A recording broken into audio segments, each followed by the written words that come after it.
Good morning. Buenas and Hafade. Good morning, Guam. Hafade, good morning. This roundtable hearing conducted by the Committee on Education, Public Safety, and the Arts is called to order at 9:02 a.m. Notice of the hearing was disseminated to all local media outlets on January 31st, 2023, with the second notice provided on February 5th, 2023. Notice of the hearing was also made known on the Guam Legislature's website. This morning, the committee is holding a roundtable hearing to discuss maintenance and facility issues and concerns at Mangilao's George Washington High School. I would like to welcome my colleagues on the committee joining us this morning. My Vice Chair, Senator Chris Duenas. Good morning. Also Senator Joanne Brown. Good morning, Senator. And he is the oversight of the construction of a new Simon Sanchez campus, so definitely has a stake in all matters education. I'd also like to recognize Senator Roy Kanata this morning. Good morning, Senator. And of course, Speaker Therese Terlahi. Good morning.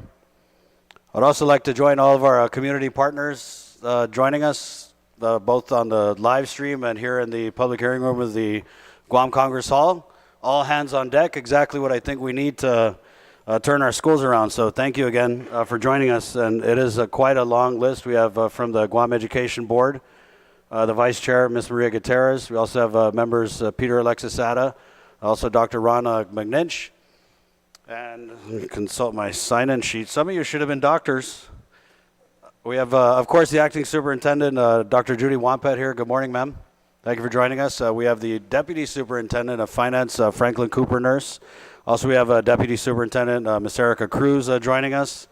We've got Erica, and from George Washington High School, of course, the principal, Mr. Dexter Fulo. Good morning. He's joined by his administrative team, and we also have from GDOE, Facilities and Maintenance Manager, Mr. Phil Toviz, the George Washington High School PTO past president, Mr. John Wostick, and the treasurer from George Washington High School PTSA, Mr. Esther Yanger, and also Mr. Marty Boudreau, who is the athletic director at the home of the Geckos, George Washington High School. I'd like to now go over the general rules of conduct, and also joining us in the Zoom in a little bit, we'll have the Board of Education Chair, Dr. Mary Okada, and I believe some other individuals to include, I want to say Roland Gutierrez, maybe a representative from Guam EPA coming up. So I'd like to now go over the general rules of conduct. Individuals testifying shall first be recognized by the chair before speaking and shall state their name for record-keeping purposes. Questions and testimony shall be confined to the substance or nature of the agenda. Personal inference as to the character or motive of any senator or individual testifying is not permitted. The chair of the committee may order the removal from a hearing any member of the legislature in Guam who fails to observe proper decorum pursuant to the 37th Guam Legislature standing rules. Any violation of this general rule of conduct will result in the removal from the hearing by the host. And for those joining us via Zoom, again, when you're called upon, please ensure that you are unmuted and that you're speaking clearly into your microphone. So why are we here today? We're here today because all of us have a great sense of obligation and duty to provide our students with the best education they can get. I want to aim a little bit higher than adequate. I think we've gotten very complacent with adequate. And again, I'm very humbled that you guys would show up and share this stage with us. We're also here because of a sense of duty that we have not just to our students at the public schools, but also our staff, our administrators, our teachers, our school aides, all the support staff. We have a duty to provide a good environment for them to not only learn in, but also to work in. Why are we here today? Well, as a member of this legislature, I know that we can't legislate respect and pride, but I think that we can do our best as, you know, the grown-ups at the table, to invest in our youth and show them that we respect them and that we're proud of them. There's a term in real estate I like to use called curb appeal. And curb appeal basically is when you pull up to the curb of a house or somewhere you want to live, it should pop, right? Well, sadly, our schools are lacking on a curb appeal. And that's quite an understatement. From asbestos to mold, fleas, rodents, you know, health and safety hazards that are imminent. And this is just a Tuesday in Guam's public schools. And I think that our students and our stakeholders have waited far too long for all of us to get together and make the needed, necessary, and immediate changes that have to happen. Our schools and our students, I feel, are under siege. And we're really at a crossroads, a very pivotal time where we've been essentially blessed after the curse of a pandemic to receive an enormous amount of federal funding from Uncle Sam. And so while money has always been a reason that our schools have lagged behind, I would just say that today I don't believe money is a problem. Right? We have the money, and it's not often you're going to hear senators say, hurry up and spend the money, but I think that's what we need to do to get these facilities and maintenance issues under control. There are bright spots, despite what I believe, and I'll just say it, I believe we've failed our schools, we've failed our students. I know that we can do better, they deserve better, and I'm confident that we're going to do better. There are bright spots, though, as our students continue to shine and strive for excellence. I want to just recognize from George Washington High School, senior Anheratu Calvo, who is on a full ride to Princeton, right? Despite, going to school on a campus, and, granted, GW isn't as bad as some of the other campuses that I've had the honor of touring. And that's kind of why I call this a roundtable. I feel like the issues, concerns with facilities and maintenance are still within our reach at George Washington High School. I think that it's also a good litmus test for us to look at the concerns and issues at the George Washington campus, and maybe apply look at some of the problems that we're facing there, and maybe there are commonalities with the issues at GW, with the issues at Sanchez, with the issues at Southern High School. But what prompted this roundtable as well was a lot of the focus has been on other schools, right? And I'm a Gecko, and I got called out by my Gecko classmates. What about George Washington High School? What about our gym? And so I was given the opportunity to tour the George Washington campus in Manilao, Mungi Town, with the Vice Chair of the Board of Education, Ms. Maria Gutierrez, and of course Principal Fulo and his staff. And for me, the big takeaway was when I got a chance to speak with the students. And the students came up to me when we were in the gym with Mr. Boudreau, and they told me they feel like they're not seen. They feel invisible. They feel like we don't care. They feel like they've heard it all, right? And they have heard it all. We promised them an education, an adequate education. And they asked me to help them. But I know you guys know I can't do it alone. We need everybody, all hands on deck. And so I made that commitment to help those students and to kind of get to the bottom of the issues at George Washington High School. Now, I know things are in play. I'm very glad to hear that. And I'm not here to be adversarial with you guys. I want to support the Guam Department of Education. Lord knows you need it. But I also want to support our students. And I think that the time has come for all of us to be held accountable for not just what we're doing, but what we're not doing.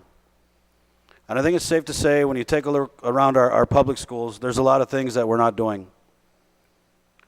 And there's a lot of things that we should have been doing. But I'm also excited because, when I was up at GDOE Central yesterday with the acting superintendent and all the various people that are attending this hearing, I feel that sense of urgency that I haven't really felt before from the department, right? Like I said, we get very complacent with adequate, and I feel like the acting superintendent and the management team at GDOE, for whatever reason, there's a fire that's been lit under them.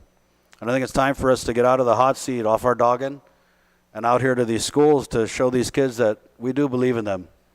Because I believe if we show these kids how proud we are of them, if we show them that we're going to invest in our schools, in our facilities, and our staff, that they're going to continue to shine despite the challenges and concerns that we face. So the issues at George Washington High School, they kind of run the gamut, right? So we have the issues with the gym and the structural integrity of it, which I'm going to go ahead and quote this. Ed Brown, who's the safety officer for George Washington High School, was so gracious to drop off this, I call it a Bible, really. But it's basically site assessments that were conducted by HHF, and I kind of wanted to start with their assessment of the George Washington High School, and it's just really a little half a sheet blurb. Building 7 roof girder shear cracking needs to be investigated and the structure analyzed. This supports heavy long span roof members. This is considered a potentially dangerous structural condition that could lead to a roof failure. What does that mean in English?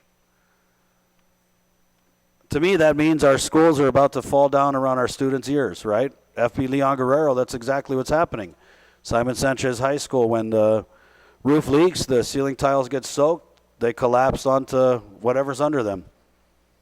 It is recommended that the building be closed until a retrofit is completed. And so I know that the gym has been closed. There's some debate when I ask people about how long it's actually been closed, but hopefully we'll get to the straight story here today. And it isn't just the gym. So you have the gym, and then inside the gym we have the flooring of the basketball court. There's also a project that's slated for the repair of the air conditioning in the gym, as well as the stage, right? And then, again, just to kind of go over the issues that we're going to discuss here today, other issues at George Washington High School, like many of our public schools, suffering from flooding. So when it rains, it pours, and C-Wing, it's C-Wing with the letter C, but looking at some of these pictures of the flooding, it should be C-Wing like S-E-A, because what's happening is our Gecko students are having to wade through 6 inches to a foot of water when it's rainy season. We've also got, issues with the bathrooms at George Washington High School. The fixtures. When I went on the tour with Mrs. G, I observed sinks that I didn't even want to look at these sinks. They looked like they were going to fall apart if I looked at them. And sadly, that's the situation across the district. There's also an issue at George Washington High School that when I talk about being complacent, asbestos in our students' classrooms shouldn't be something that we just get used to. And so when we toured the campus, Mr. Telvis showed me that there were several classrooms in Mangilao that are either in the process of being encapsulated, which again, that process is when they discover asbestos in a classroom. Basically, for lack of a better term, they cover it up, right? And what's happening is that's, from what Mr. Telvis was telling me yesterday, is that fix is starting to go awry, as well as, I don't know if it's because of moisture, but a lot of this encapsulation is starting to kind of puff up. And so I wanted to bring Guam EPA in this hearing in a little bit when we do get to that subject. And then we'll kind of close with just maintenance issues, right? And I'm sure George Washington High School, like, again, many of our schools across the district, is suffering from maintenance issues, whether it's we got the wrong vendor to work on this, or just what a lot of it is just lack of maintenance, right? And so that's kind of our points of discussion for today. I'd also like to recognize Senator Tello Taitagui. Thank you for joining us. GW rules. And with that being said, I guess we'll go ahead and get started. And we'll start with Mr. Dexter Fulo, the principal of George Washington High School. And again, as we discussed, Mr. Fulo, if you could just start with a timeline of the situation of the gym. Sure. Before I go to the gym, though, may I read just a short letter? Please, yeah. And I'd also like to ask my colleagues if we could allow the members present to, give testimony, and then we'll hold the questions until an appropriate time. Thank you. Go ahead, Mr. Fulo. All right. Good morning, Senators. Senator Barnett, Senator Duenas, Senator Kinata, Speaker Teresa Lahi, Senator Brown, Senator Taitagui. Good morning. My name is Dexter Fulo, principal of George Washington High School. On behalf of the GWHS community and stakeholders, I want to thank you for holding this roundtable in the hopes that we can move forward and give our Gecko community the support needed for our growing list of maintenance concerns. As you're aware, George Washington High School has several long-standing issues that need immediate attention so our students can maximize their learning experience. Our gymnasium has been closed since September 2021 due to structural issues. We've had to shut down 5 classrooms. Of these 5, 1 was closed due to asbestos, 1 due to fire damage and arson that took 4 years, another to mold. Our students deserve a level playing field and an environment conducive to learning. In the absence of these 5 classrooms, we've been able to effectively reshuffle our teachers and students and are currently fully utilizing all available classrooms. We want to ensure teaching and learning still continues. Out of all these issues, perhaps the one with the biggest impact was the loss of our gymnasium since September 2021. Our seniors were freshmen. Our seniors now were freshmen when the gym was last occupied for pep rallies and used the way it's supposed to. It's been 4 years since our students had their quarterly pep rallies, their gecko production, and all the other social activities that make GW great. Our students speak with a longing that they did not fully get the experience they deserve and they want. Although we're resourceful and students continue to hold our pep rallies, we're at the mercy of Mother Nature and the weather. 4 years ago, many of our students spend their lunch times in the gym playing basketball, expanding their energy and having a good time. Today, they still do that, but they spend it outside in an unlevel playing field, in a grass or in the parking lot. It's a very different experience. Our physical education teachers, they've been very resourceful, right? We continue to teach PE, but we no longer use the gym. Instead, we use our track and field, we use canopies outside, we have basketball courts that we had to use outside and focus a lot on fitness activities rather than several sports that we would like them to teach. For our athletes, we've been fortunate to create partnerships with other schools, both public and private, that have helped us and opened their gyms to us. Again, though, we're at the mercy of other school schedules and have had to change plans, sometimes up until the day of, if space is available for our students. They had to find courts to practice, including courts at the outdoors. Although we're grateful for other schools giving us allowance to use their gymnasiums, we do need a home of our own. We need space for our students to be able to demonstrate pride and camaraderie. Our PE teachers and students need a safe place for teaching and learning. We need our gym back. We need our gymnasium fixed. At the very least, we're looking to have the following repairs done at the gym. Of course, the first one is fix the structural issues so it's safe for our community. Change the air conditioning units as they are currently non-operational and then it's causing the paint to fold and the mold. Change the flooring, fix the bleachers, and paint the gymnasium. Beside the gymnasium, we have some classrooms that have been condemned and closed to students and employees for their safety. Room C106 needs to be inspected for possible asbestos. This classroom is currently unusable and has been closed off. A111 is a science classroom that's been cleared of asbestos but needs to be cleared of piping and installation of cabinetry and sink. Rooms A105 and A106 fell victims to an arson that had happened and is still unusable. Our teachers and students have been displaced to other classrooms as these rooms have not been cleared or renovated. Room B208 has also been closed down due to non-working air conditioning, which has caused excess buildup of mold. Speaking of ACs, we currently have 220 air conditioning units. Of this, 124 are currently not working. Most units only have one working AC, which possibly causes the AC to work overtime. 13 classrooms do not have working ACs and are in need of replacement. This includes the gym locker rooms, which are currently being utilized by our PE teachers. Currently, the contractors, as well as our staff, have been assessing the ACs and working on preventive maintenance with the current units that are still operable. We want to make sure we get by. I want to thank you guys for listening to me and listening to our concerns. On behalf of the 1,450 students, their parents, guardians, families, the 100 faculty and staff, we want to thank you for working together with us to make GW a better place. We're one government, we're one team, we're all on the same team. We often hear the cliche that it takes a village to raise a child. We're the village. I'm hopeful that we continue to ensure that all children are raised under the best possible conditions. So I want to thank you for that. In terms of the timeline, we have a timeline which had stated in September 2021, the superintendents informed me that the gym needs to be shut down due to structural issues.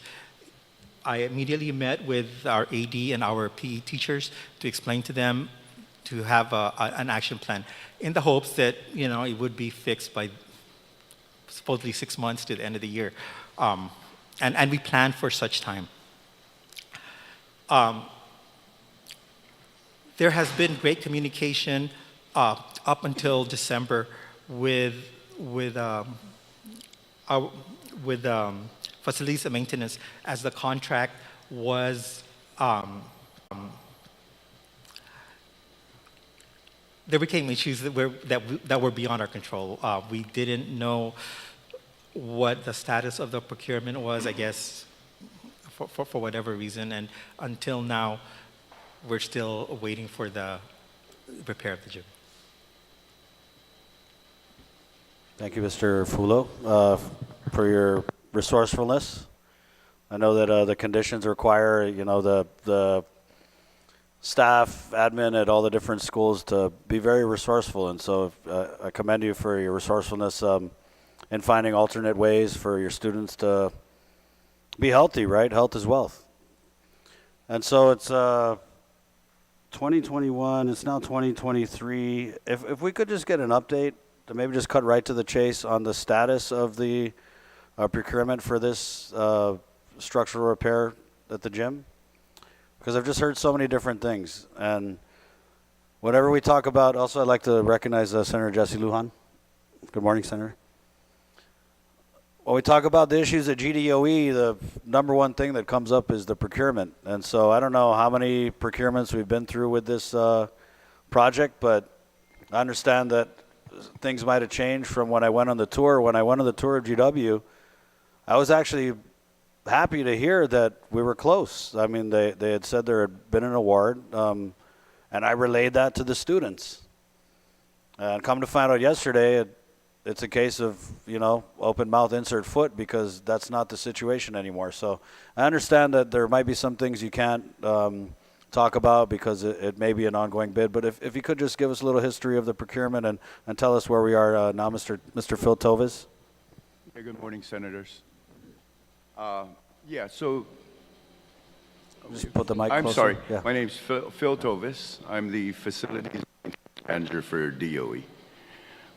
So this whole procurement started when I first came on board as CIP administrator in December 2021. It was determined to be a low-hanging fruit activity because the design work was completed by the structural engineer. So I immediately entered a requisition. The process went through. It was a small purchase based on the federal program's threshold. And a potential award or bids or quotes were received in January.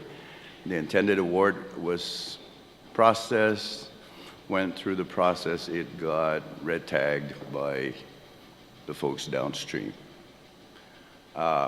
So rather than contesting the issues that they were citing to us, our legal office recommended we reissue. Another issuance was done on or about July, and an intended award in August. Sorry, Mr. Tovis, July, August of what year? 2022. Okay. And we went through that process. There was a big disparity on costs. I'm not going to say costs because we were advised not to, because it's ongoing. But so a performance bond was required. The company that came in low bid, wasn't able to provide it or resisted our request to provide it.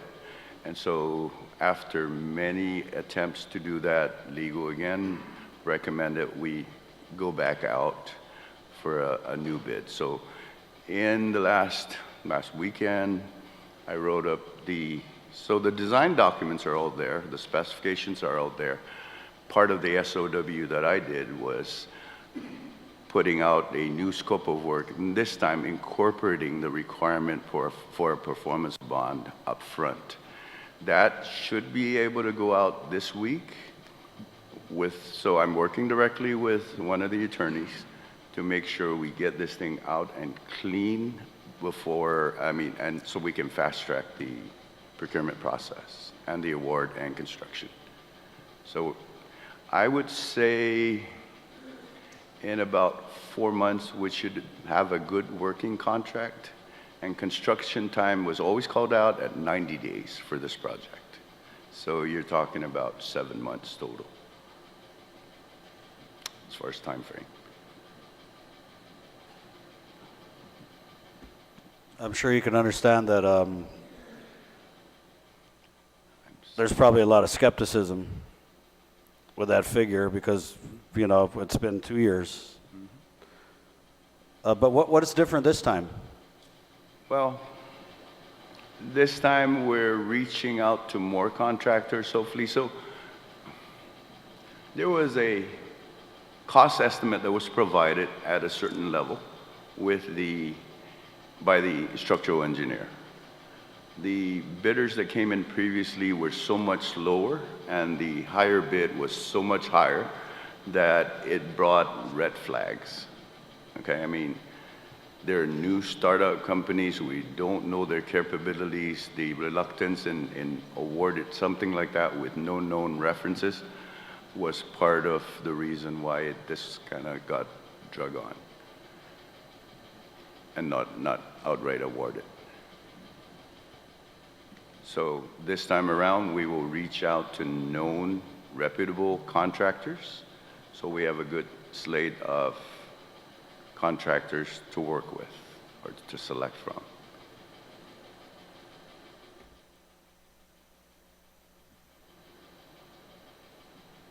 Frank, did you have something to add?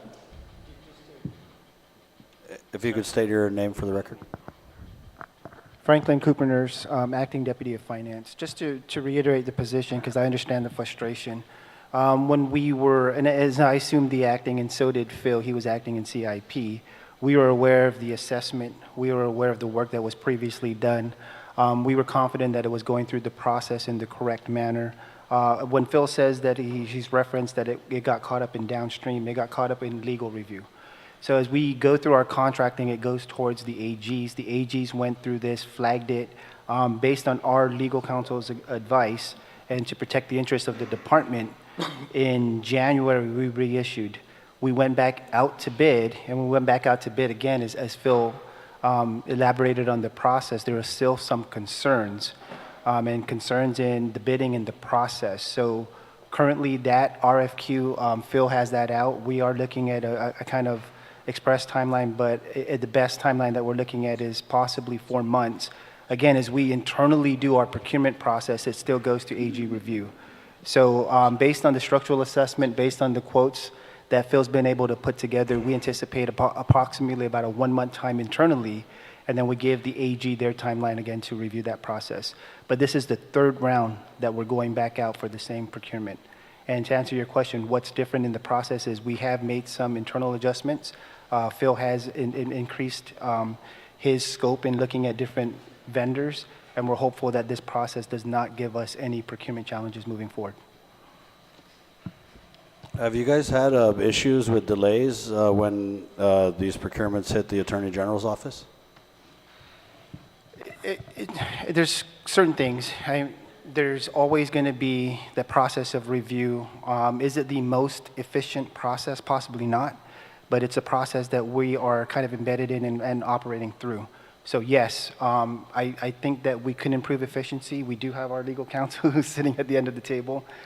They are from the AG's office, and it goes through our internal legal review first, and then it goes through a secondary review for the AGs. And again, on our contracting level, generally it's a $500,000 and above that goes to AG. All of our contracts go to AG review.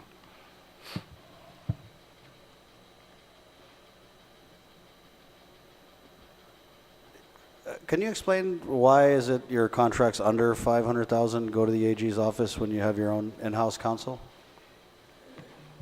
Perhaps I can have our counsel comment on that. I just know that that was the operations that we've adopted. That's the practices that we've been following. Previously, I believe that practice was given because of the operation in our past council, and then given the fact that we didn't have in-house counsel, and maybe the number of in-house counsel that we did in years past. So perhaps, Jess, if you don't mind commenting on the rationale for that, going through that legal review.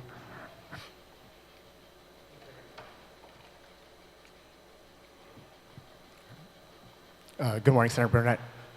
So with regard to the procurement, I'm sorry, go ahead. Could you state your name for the record? Sure, I apologize for that. Attorney Jesse Nassis with the Legal Division of the Guam Department of Education. To answer Mr. Cooper-Nurse's question with regard to procurement, yes, it has been a historical practice of the department. When I came on board, gosh, roughly like 7 or 8 years ago, it was a practice already in place by former legal counsel. My understanding is, in light of the higher risk sort of status of the department, it was an extra check and balance that was implemented by former legal counsel that we continued to ensure that we complied with our Guam procurement law and ensuring that our procurements were correct. I apologize if the word escapes me, but that's correct. So to answer your question, Senator, with regard to procurements that are under 500,000, yes, they do go through the Attorney General's office. The attorneys for our office are also, we call it SAG, we are Special Assistant Attorneys General. When it comes to procurements that are over 500,000, that's required by law. But as a matter of practice, and my understanding as a matter of sort of complying with that as another check and balance with regard to the high-risk status, that is a practice that's been in place for the department for the longest time. So there's nothing, it's nothing in black and white that mandates this review. It's just kind of something they put in place because of, like you said, our high-risk status? That's my understanding. I do understand that there was, I think, an effort to maybe bring this in before the senators as far as sort of that clarification.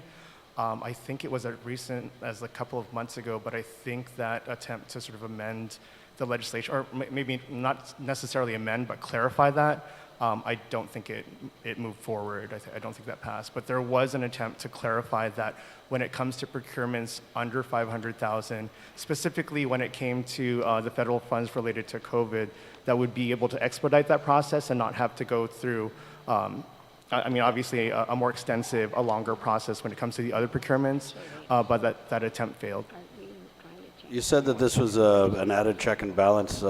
In your opinion, though, are you able to say, has it become more of an impediment? I would say that it kind of depends, Senator. I think it's, obviously, we want to obviously comply with the Guam procurement law. It does make the process longer, I will say. I mean, as an added check to our system, going through the AG's office is just another layer that we do need to sort of comply with. So it does make the process longer. Okay. I'd like to, and I kind of want to compartmentalize these issues. So I'd like to hear from Mr. Marty and maybe some of the PTOs, and then if the colleagues, and also like to recognize Senator Joseph Augustine. Good morning, Senator. And our minority leader, Senator Frank Blas Jr. So I guess from the PTSA, the Treasurer Esther Yanger, if we could just hear what's been your experience with this gym issue? Were you aware of all the concerns kept in the dark? Just, if you don't mind, ma'am. Good morning. Good morning. My name is Esther Yanger, PTSA Treasurer. I know your focus is on the gym, and basically, as a member of the PTSA, I would like to ask the assistant. My objective for today was really to ask for assistance in reference to getting the nonprofit status for PTOs, because Senator San Augustine, before he became a senator, basically he helped the department in achieving that.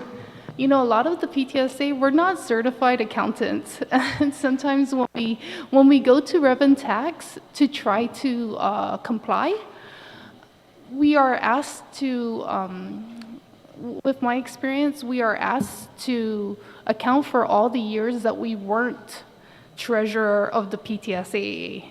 I don't have an accounting degree. I was just a parent volunteer. And so they were asking me to like comply with all the requirements. And so the last time we've ever had that kind of support was with Senator, or at that time he was in Rev and Tax, sir. And so that was a great support. And the reason why I bring this up is because with not just the gym, but basically with our school,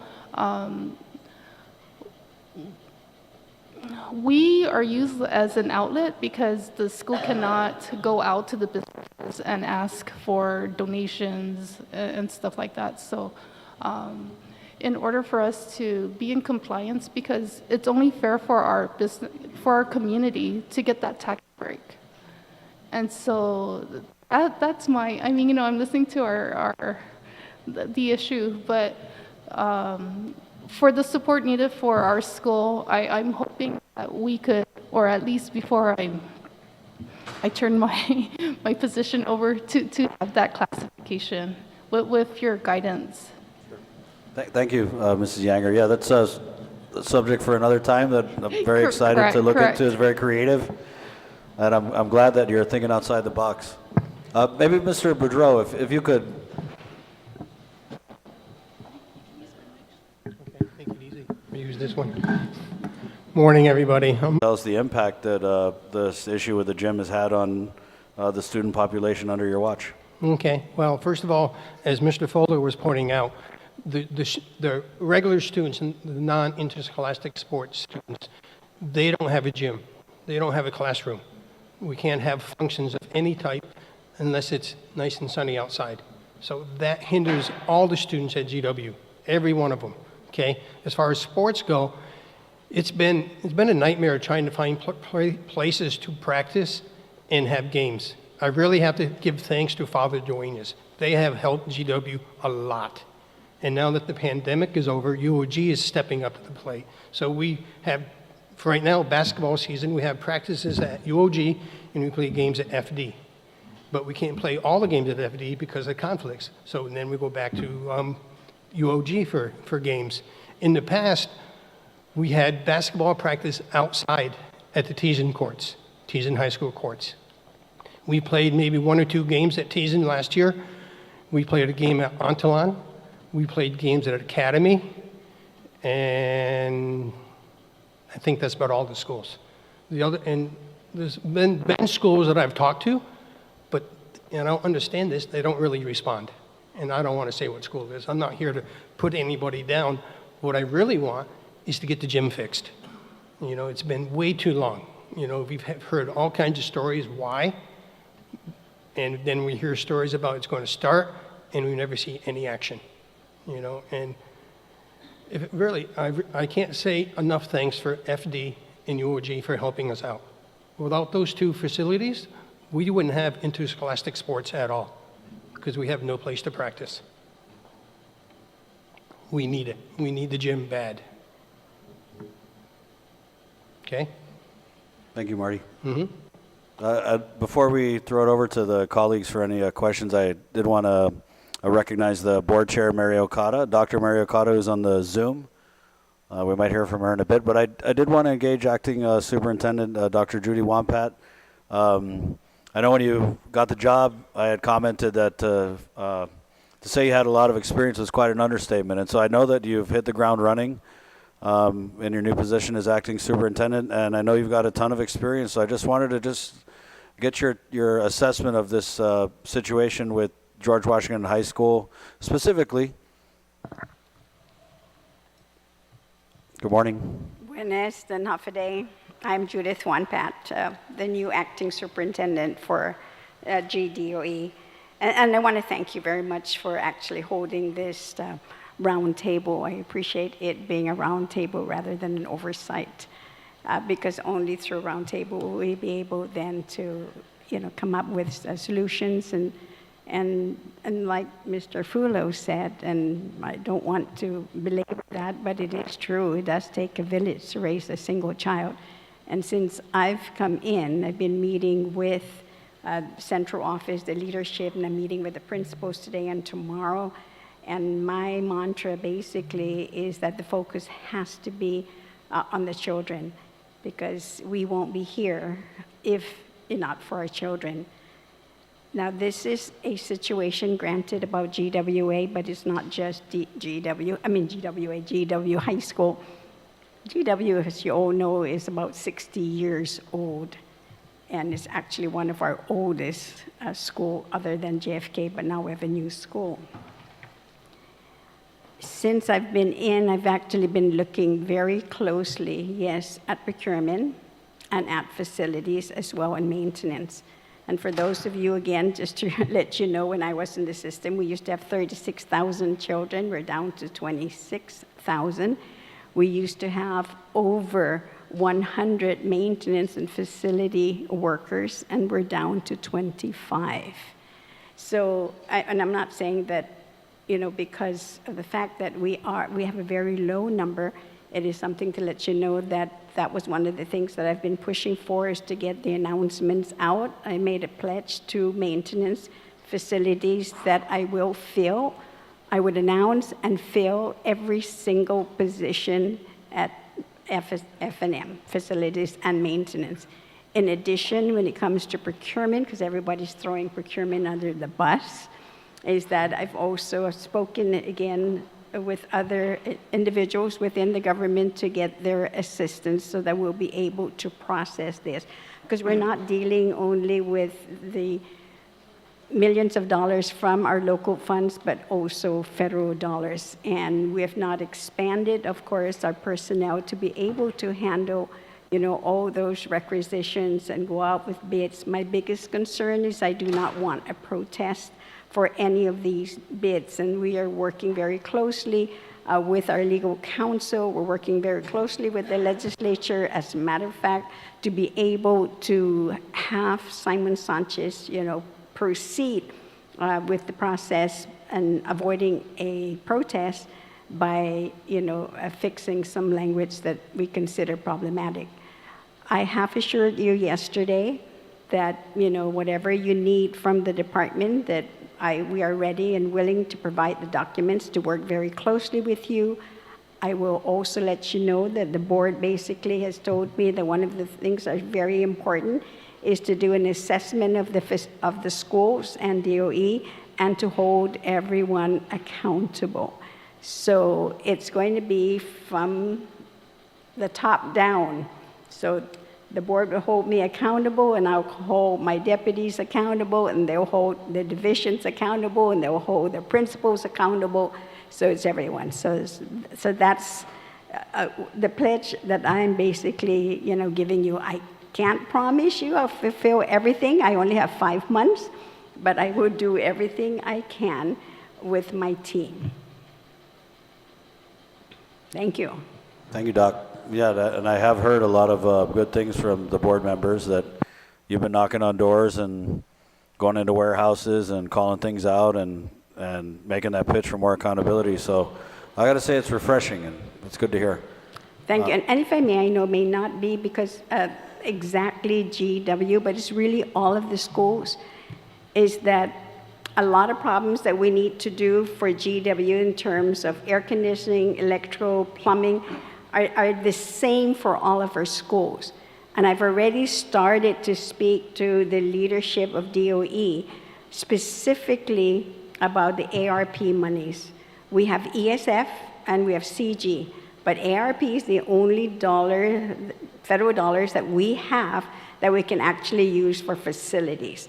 And I'm making the pledge as well and working closely with my staff is that I want to transfer whatever we're literally going to be encumbered for the ARP, because I want to reserve every penny of that to put out to repair all of our facilities. And I mean all of our facilities, by doing multiple bids, to be able to do it. I don't want to do one school at a time. I really like to be able to address all of these issues at the same time.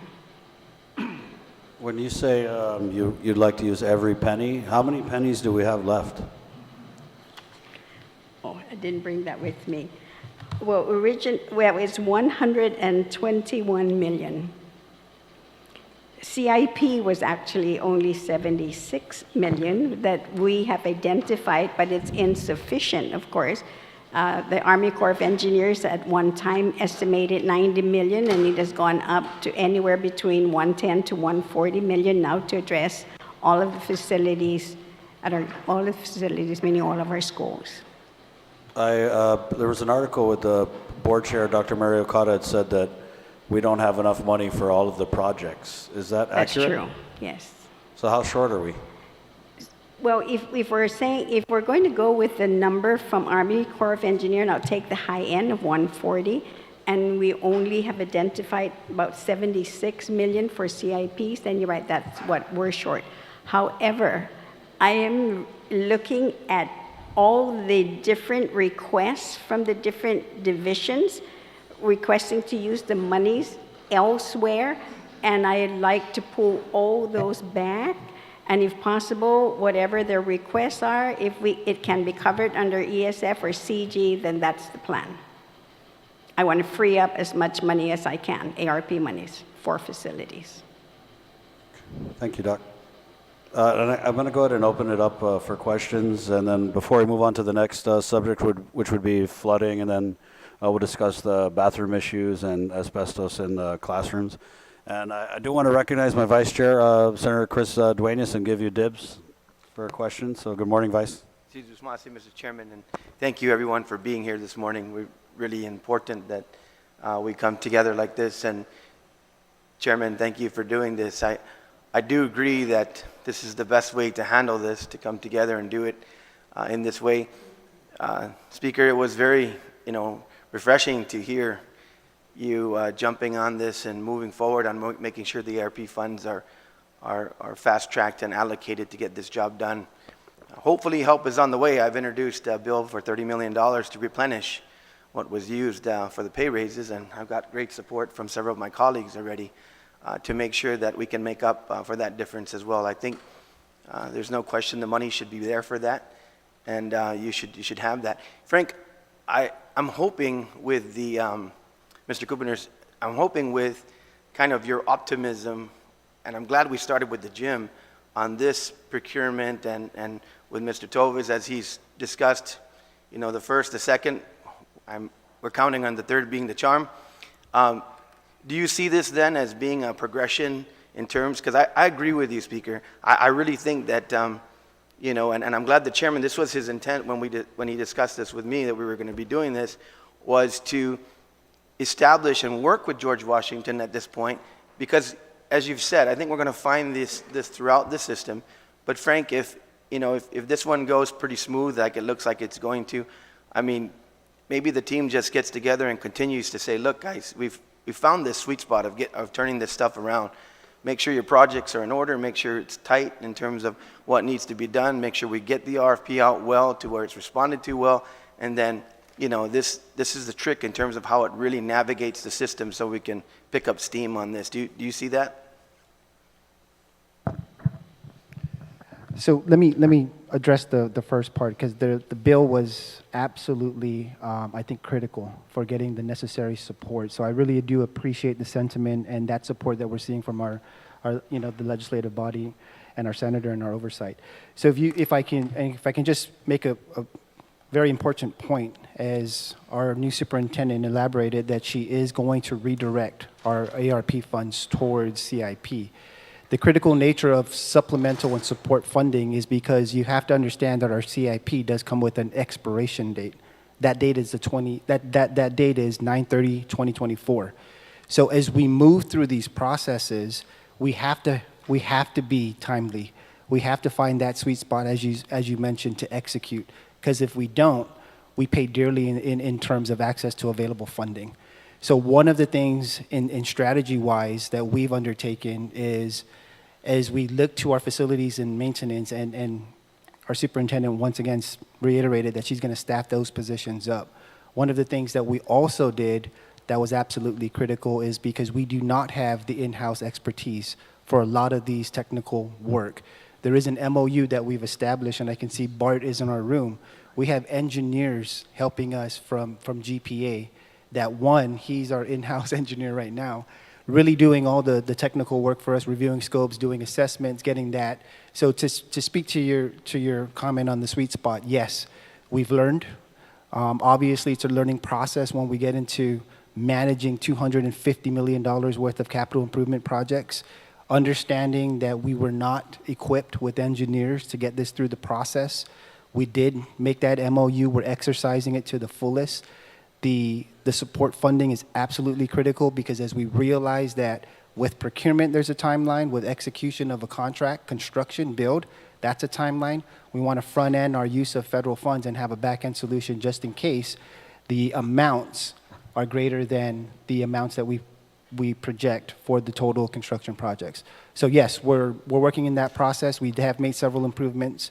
We did bring in technical experts, and one of the lessons learned in our process as well is we do have our legal counsel and they're going through. So we went through this process and we are making those improvements. So hopefully it does result, and speaking to the results, in getting this gym addressed timely this time.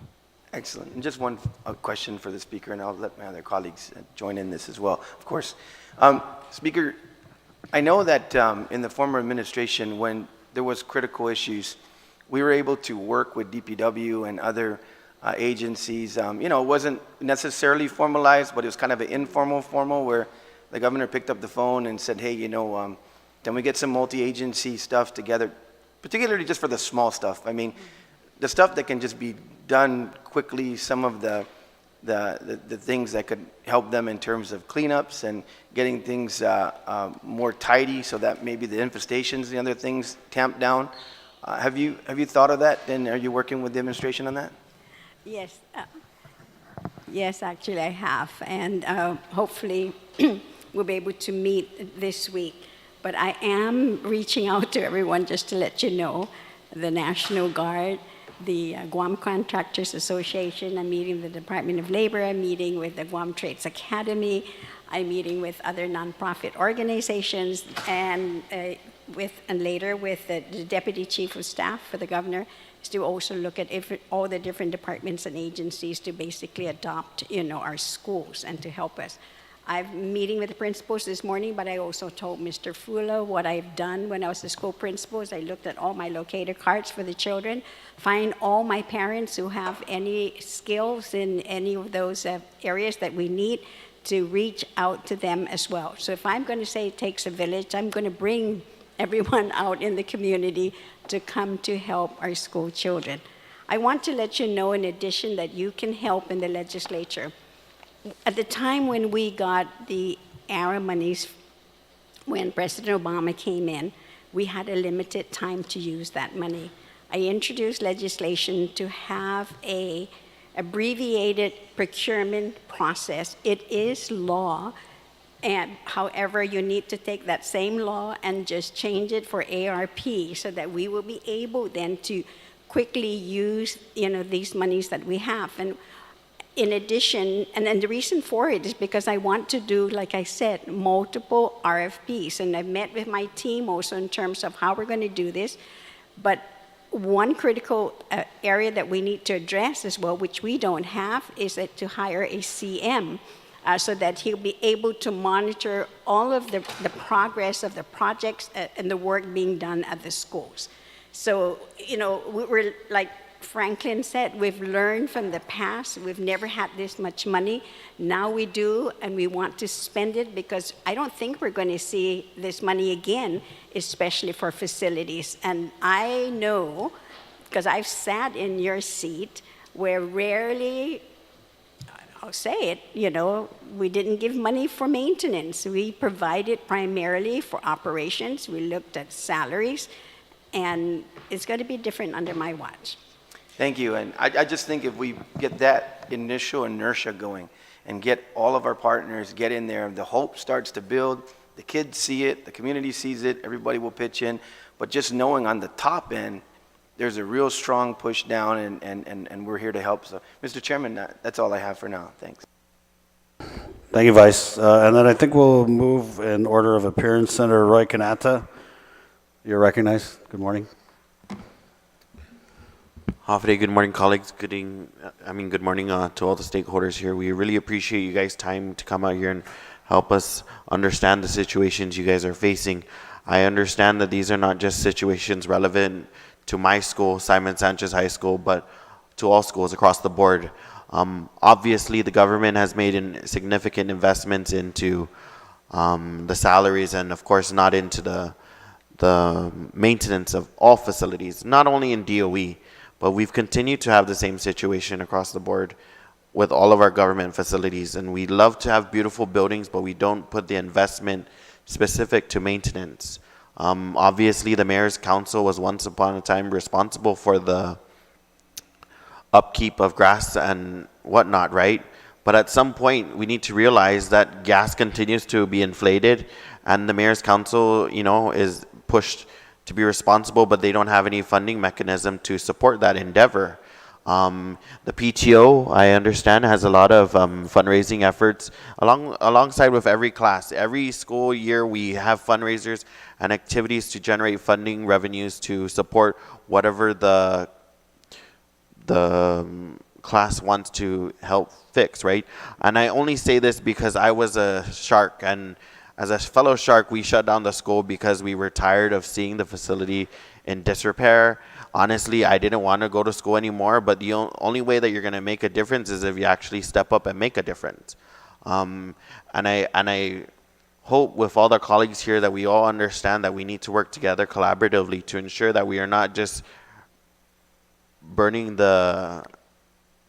more fire onto each other, and actually come and work together and find solutions towards building a better GDOE facilities for all of our kids, and not just this generation, but the next generation. And again, thank you, Senator Barnett, for having this roundtable. Again, I'm looking forward to working with each and every one of you to ensure that the next generation has better schools and better facilities. Thank you again. Thank you, Senator Kanata. May I, please, if I may?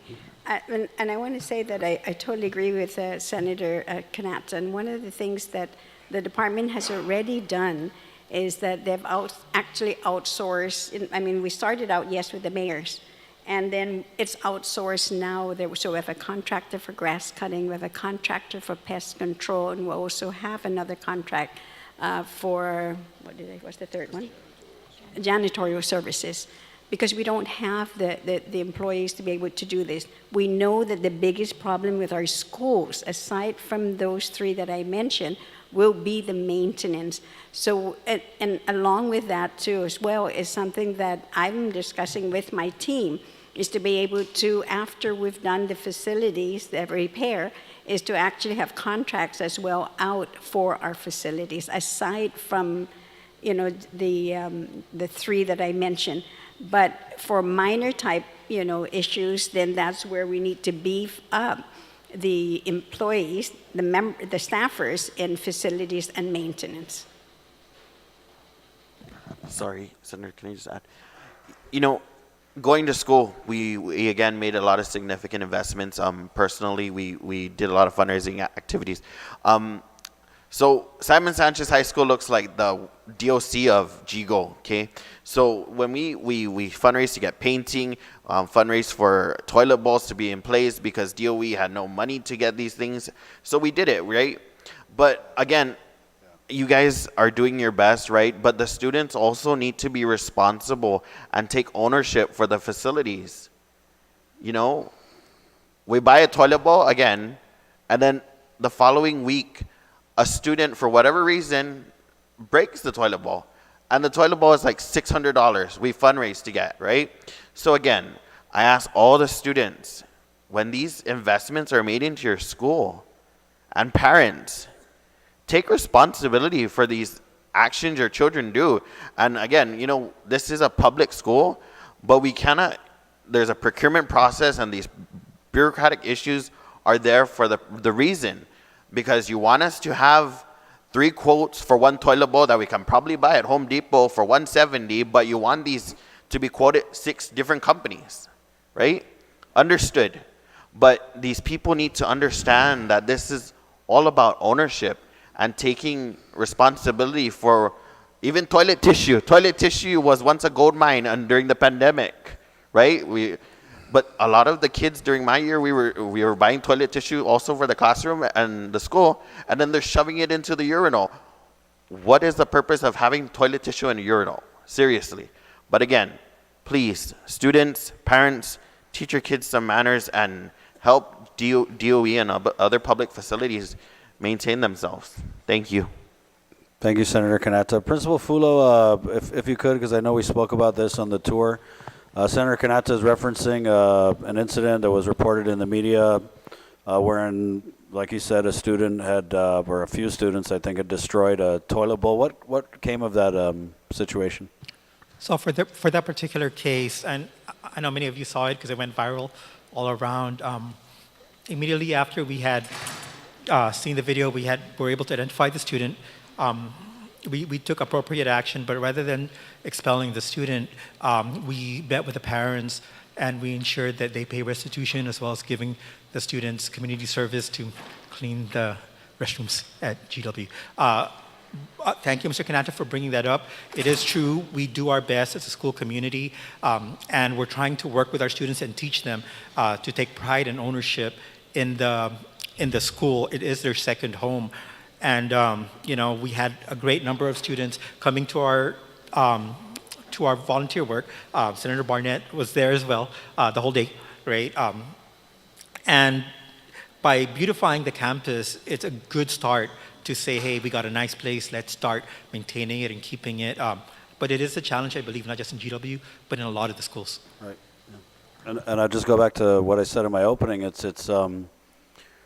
We just have to make sure we're doing our part. If we expect the students to have pride and respect in our facility, if they show up again to a high school where the gym's about to fall on their head or, the bathroom stinks of urine, then I think there's a little bit of a disconnect there. So, and that's why we're here today. We want to fulfill our promise to the students and the schools. Moving on, I'd like to recognize Senator Joanne Brown. Thank you very much, Mr. Chairman, and thank you for your efforts so early on in the process to bring these issues to the table. I was thinking last night, looking at today's agenda, and having been around long enough, and certainly Dr. Speaker, Judy Wampat, all your years as an educator, I'm trying not to make my eyes glaze over because I've heard this story time and time again with Department of Education. I've spent 9 years in public school. And except writing a letter to then Senator Lamarena to ask him to fund our gymnasium at Barragata Junior High, which has since been built, I did not have an issue with regards to physical maintenance of the public schools that I attended. And I attended Price, who's far older than Simon Sanchez. I went to school at MU Lujan in Jonia the first year it was open. That school is about as old as Simon Sanchez, and of course, Barragata Junior High when it transitioned to Antalan. The DOE structure has grown, especially the administrative structure. Their assistants to the assistants to the assistants that earn over 6 figures a year, and yet we're still back at square one. I've never had an operation, a government agency that I've run that is deteriorated more than when I walked in. I've always made it a priority to make sure the physical infrastructure, the work environment of the employees was better than when I came there, because some corners of the government of Guam are places I would never want to work, least of all have people that work with me work under those circumstances.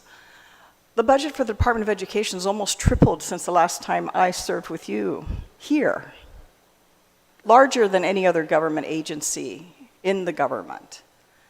And I'm still challenged to understand why we are back to square one over and over again about issues of procurement as if we've never procured before. If there are things we need to change in the process, then by all means we need to do it. But I'm sure in your return, I just saw, since we're here and you're the acting superintendent, I'll call you Dr. Wampat.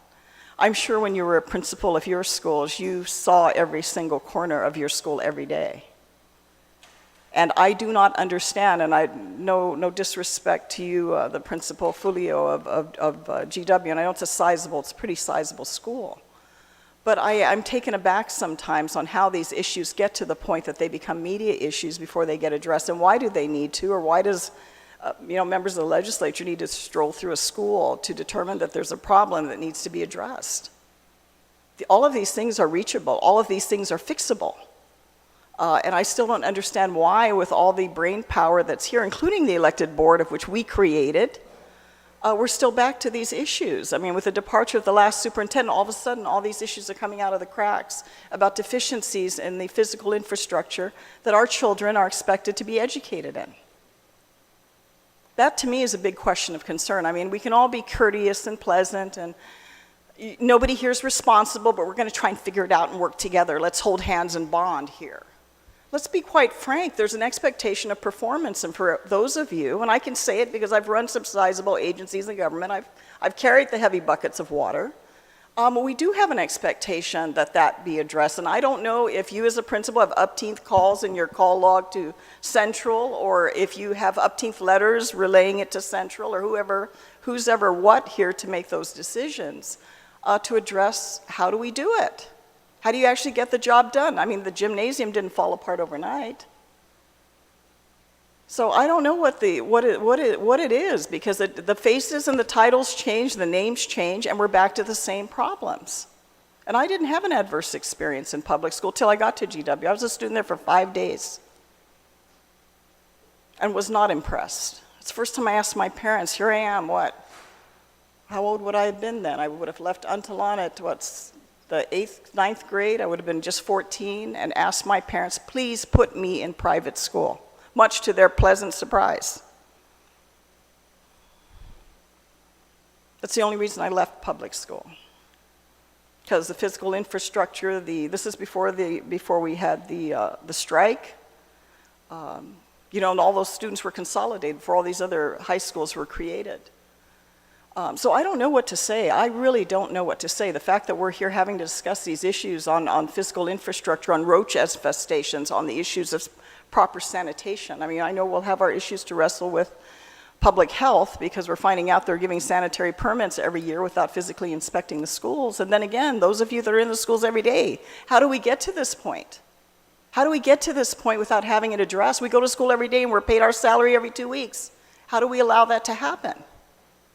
So I think we have a lot to all put on our shoulders here, because I'm disappointed that in this role, in this capacity of setting policy, which is our job on this side of the table, I envy you, because I don't get to go out and physically do in this job the execution of the work that needs to be done, which all of you have the capability of doing.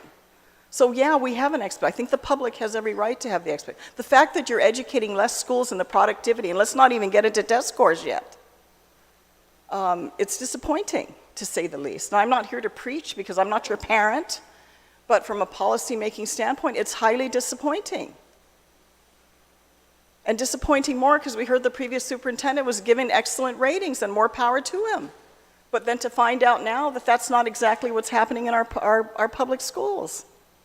And I have a child I put in private school because there are other aspects of his growth that I want him to inherit and learn. Even though I would love to put him in public school, but I don't. I pay tuition. I pay for every supply that he needs on top of that, and every fundraiser they have, on top of paying taxes, as many parents that do choose to put their children for a variety of reasons in private school. But from our perspective here in continuing to fund DOE, the fact that you have less students, and yet we're still down to these basic issues that should be addressed on your side of the table, and I'm disappointed. I think a lot of us are highly disappointed, because we really shouldn't have to be here doing these discussions. Nice, but I'd rather talk about your progress than to talk about what has not been accomplished, because it's very disturbing. And I'm speaking from a position of experience of having run major operations in this government. From a line agency with limited resources to an agency that had revenue coming in.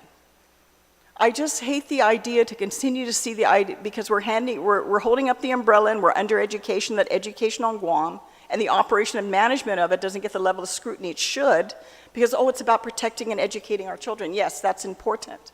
But all of you that are here to do that, I'm asking the question, why isn't it being done? Because I'll tell you, if it's procurement, wherever, and I'm fairly confident with you, Dr. Wampat, that you're not going to let anything sit. You will find out. You will follow it through to find out where's the kink and why are things not happening. Because that's what should happen. That's a normal part of operation. I want to know, and I ask, why coming in, and you've been in education for many years, why are we in this situation? Why are we dealing with rat infestation? And public health is sitting here telling, well, you know, we shouldn't have to come in and do that. We train everybody there to go and know what to look for, you know, to self-police yourself. But if you know it's there, why isn't it being addressed? Why does it require all this public attention to internally address what should already be addressed from your very operations? You have the resources at your fingertips. Why isn't it happening? Because it isn't money. Now it isn't the issue. Now we can't procure because we're not used to having this much money. Oh, we don't have an engineer. Then why aren't you addressing hiring an engineer? If you don't have the legal authority to do, why don't you ask for it? Other department and agencies do that to facilitate their construction, especially short-term construction that is of a high level. You may not necessarily want that individual or individuals on staff indefinitely, but you can contract it out for the period of time you have these projects. I mean, come on, we're not one-on-one learning, you know, our training wheels how to operate Department of Education, how to ensure we have safe facilities. Now you have all the money, what's the problem? So I'm going to ask you first, what is the problem? Why isn't it being done? Why hasn't it been done?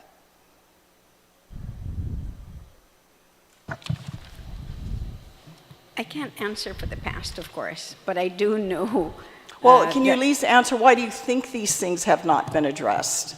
Because I'll tell you, you have more people now in Department of Education's infrastructure than we had back in the day. It's a combination of things, and one of the things that I'm doing right now is really assessing what the situation is. Where are we? And meeting with the leaders to be able then to make that change. The second thing, I think the biggest thing for me is accountability, is holding everybody accountable.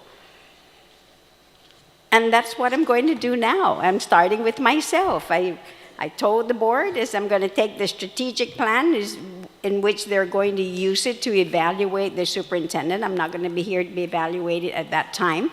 But I'm going to use it to evaluate myself to see then how I'm progressing.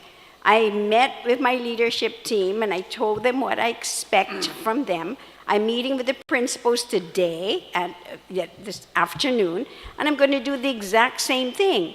Like I told one of my members is that you are supposed to evaluate this person, that we know there's a problem, and in failure to do so, I will evaluate you for failing to do that as well. So that's where it starts. It starts from the top, the leadership, then actually trickling down to the different levels of leadership, holding everyone under them accountable. Well, I certainly hope so. I think we definitely want to see the shift because I don't know why we haven't seen that happen yet. You know, if I can ask you, Mr. Filio, as principal, why in your physical infrastructure? I understand the building. You know, even when I went to GW for my 5 days, and I lived in the neighborhood, so I'm fairly familiar with it. Growing up, what is your difficulty as principal being able to get these, you know, to address the repairs or resources that you need to properly and safely operate your school? What has been your challenge and what's been the difficulty? Why haven't you been able from your position to facilitate these corrections that are needed? So a lot of these issues are beyond my control at the school level. I can't fix the gym. I can't do asbestos. So what we do is we work with central office to provide the expertise or the contract to keep it going. Sometimes that may be where the holdup may be. And so what's the response from the DOE administration been to your requests or your needs for your facility? A lot of the responses are on the process. It's on procurement, just follow up later, and we continuously follow up. But DOE has its own procurement capability, doesn't it? Don't you have that authority? What's the difficulty in getting a response one way or the other? Everybody says that, it's in procurement. Well, what the heck does that mean?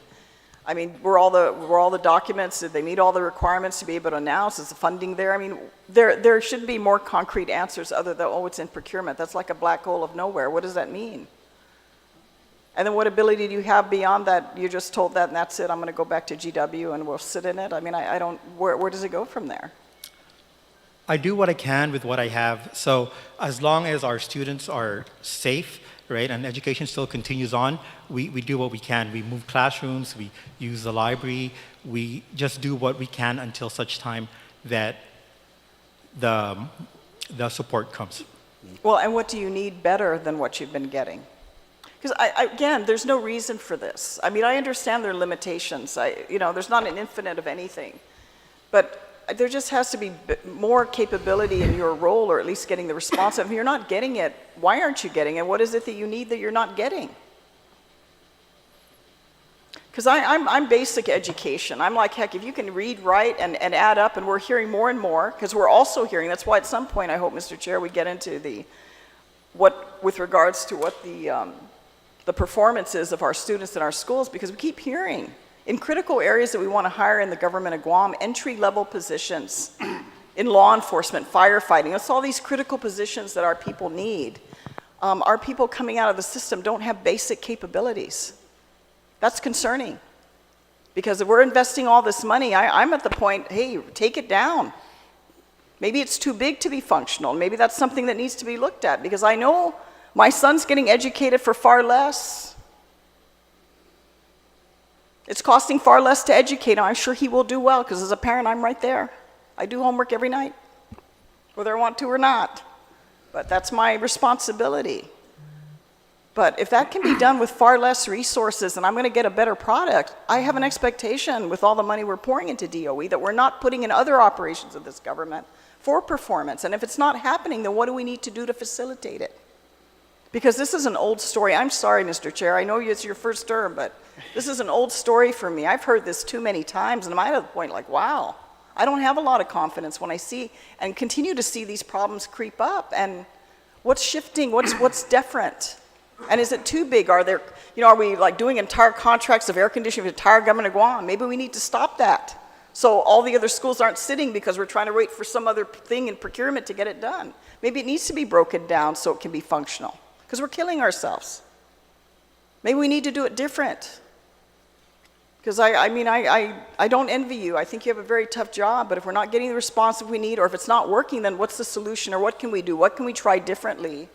And I know I'm belaboring this, Mr. Chair, but it's frustration after an awful long time to hear the same old story. Only thing that changes are the names and the faces, and the story stays the same. And I think that's problematic, because we don't get another chance to educate these kids. And all we're doing in some of them is educating them to DOC. That's not the promising future we want for our people. And that's what's happening. That and drugs these days. There's got to be better. And those of us that are responsible to do this, especially those of you that have the opportunity in education, God, let's do something. Because sitting around complaining about the problem and pointing isn't going to get us anywhere. So if you, by all means, in the time, and I'm hopeful because I'm very curious, but I won't say it here publicly.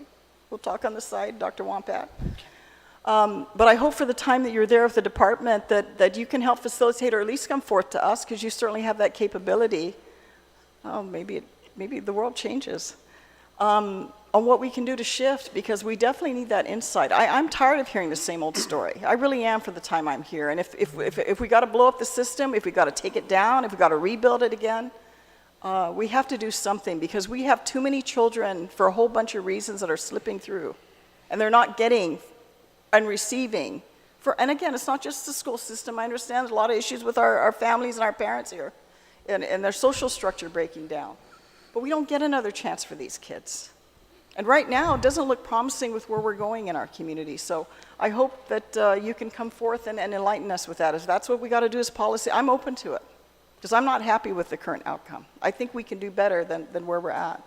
With that, Mr. Chair, at this point on this section, I have no further comment. Thank you, Senator Brown. I share in your frustration. Yes, it sounds like the same old. Sounds like the stuff I heard last year and the year before that. And I think what's different this time is I'm here.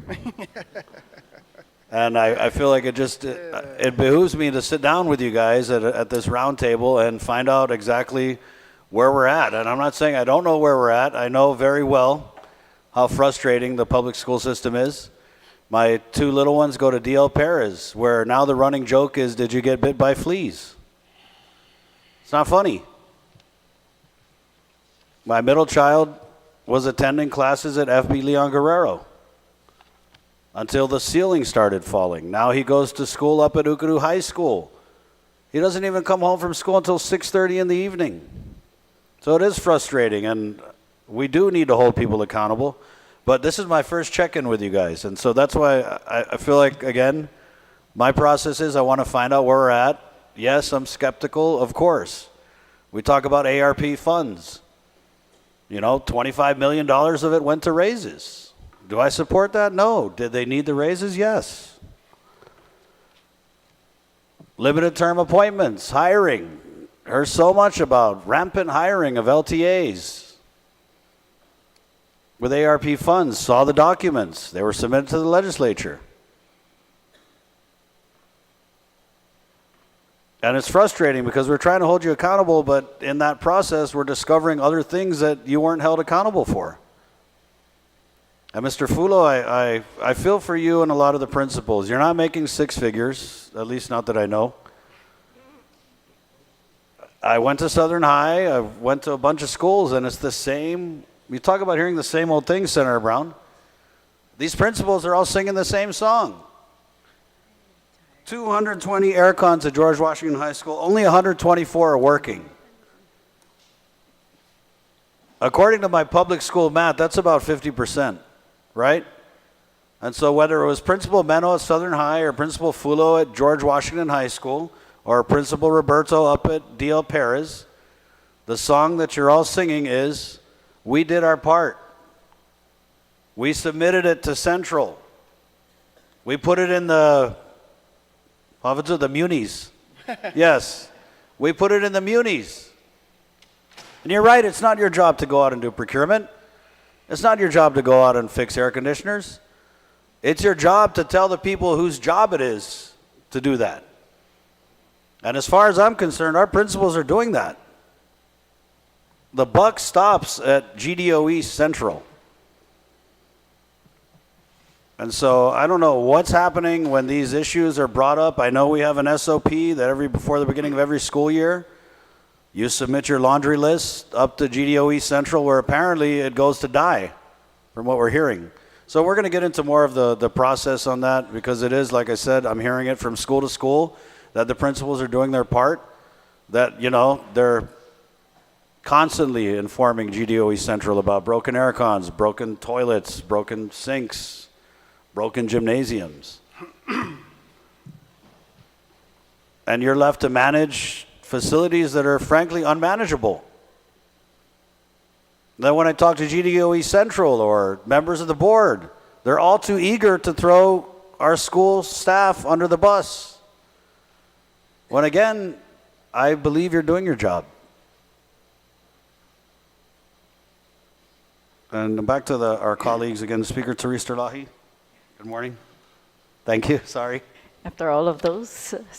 Yeah, I would like to just get back to the basics here. I think we're here to solve this and not continue to bash it, because we all have feelings about it. Our children went to these schools, are going to these schools, so let's just fix it, right? But I guess I do have a few system questions, and for me, I agree with Speaker Dr. Judy Wampat's approach that let's fix the system so that they're fixed throughout the schools, if we can do that. And if not, then let's not let one item wait while we wait to fix the system either, right? So we have to balance that.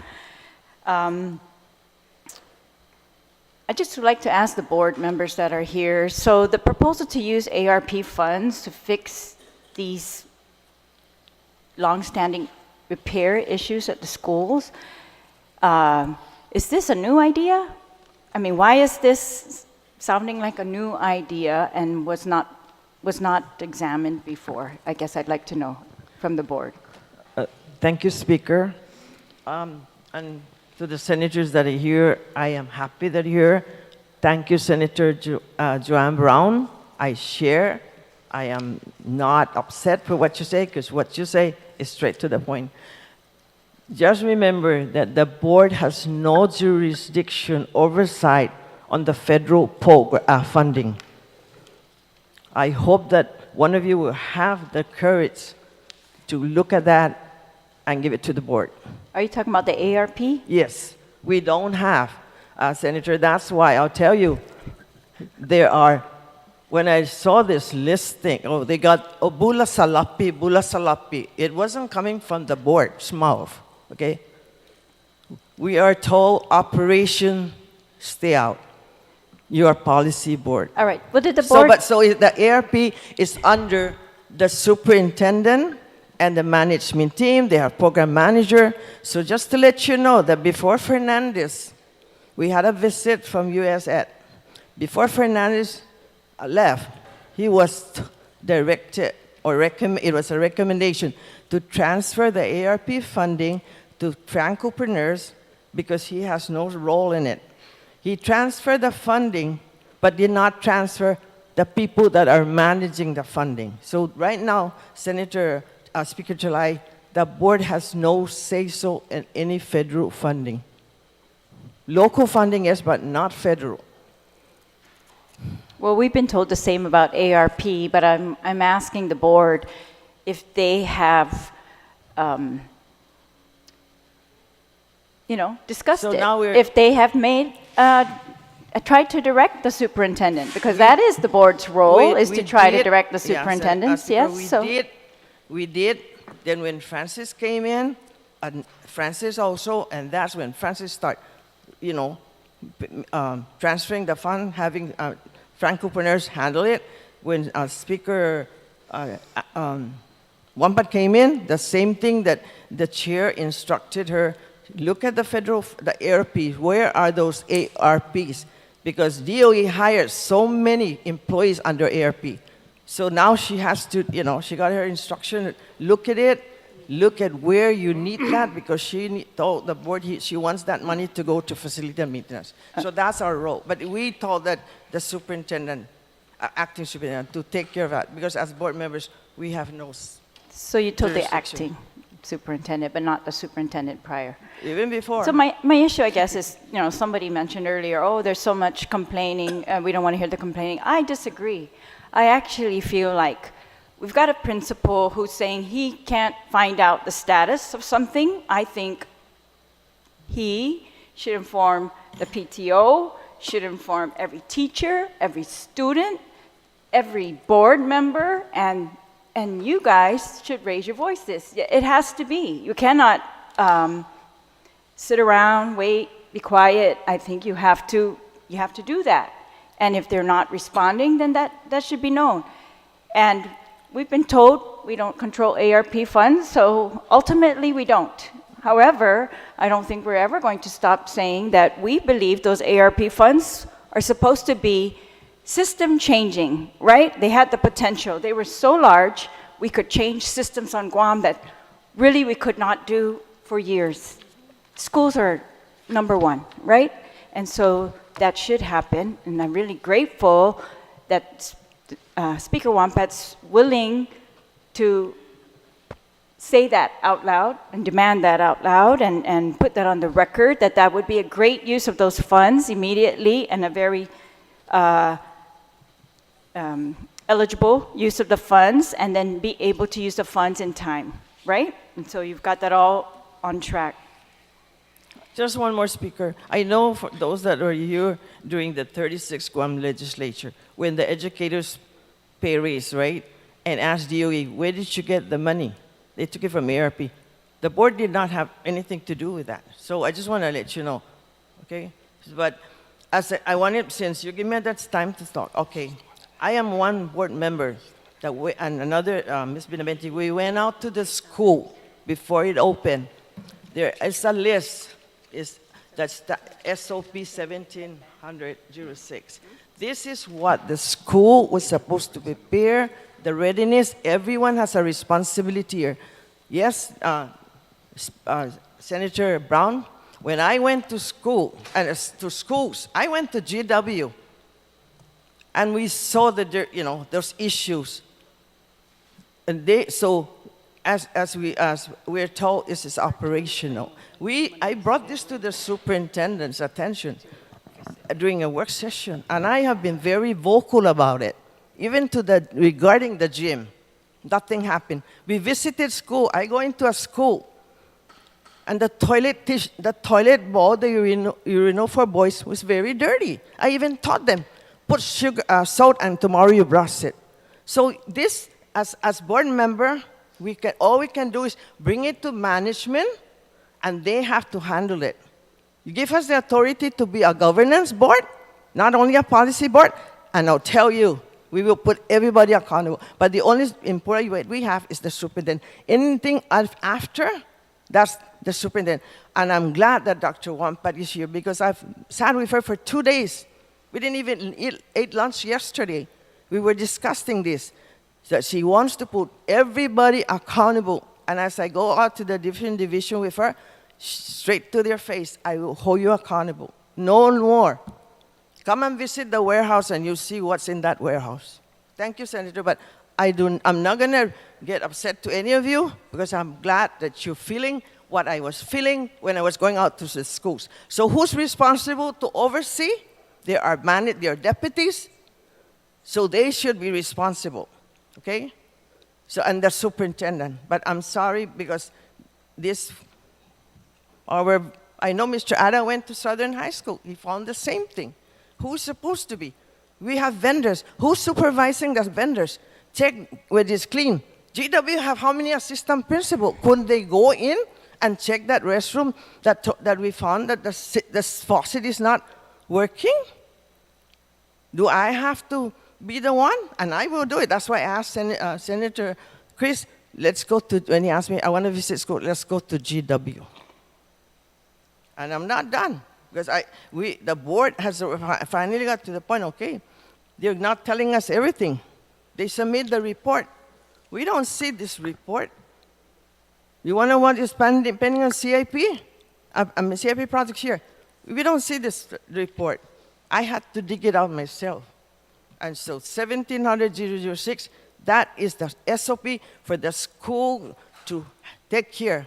Everything from textbook, cleanliness, and the cafe, everything is here. If you guys want, I'll provide you.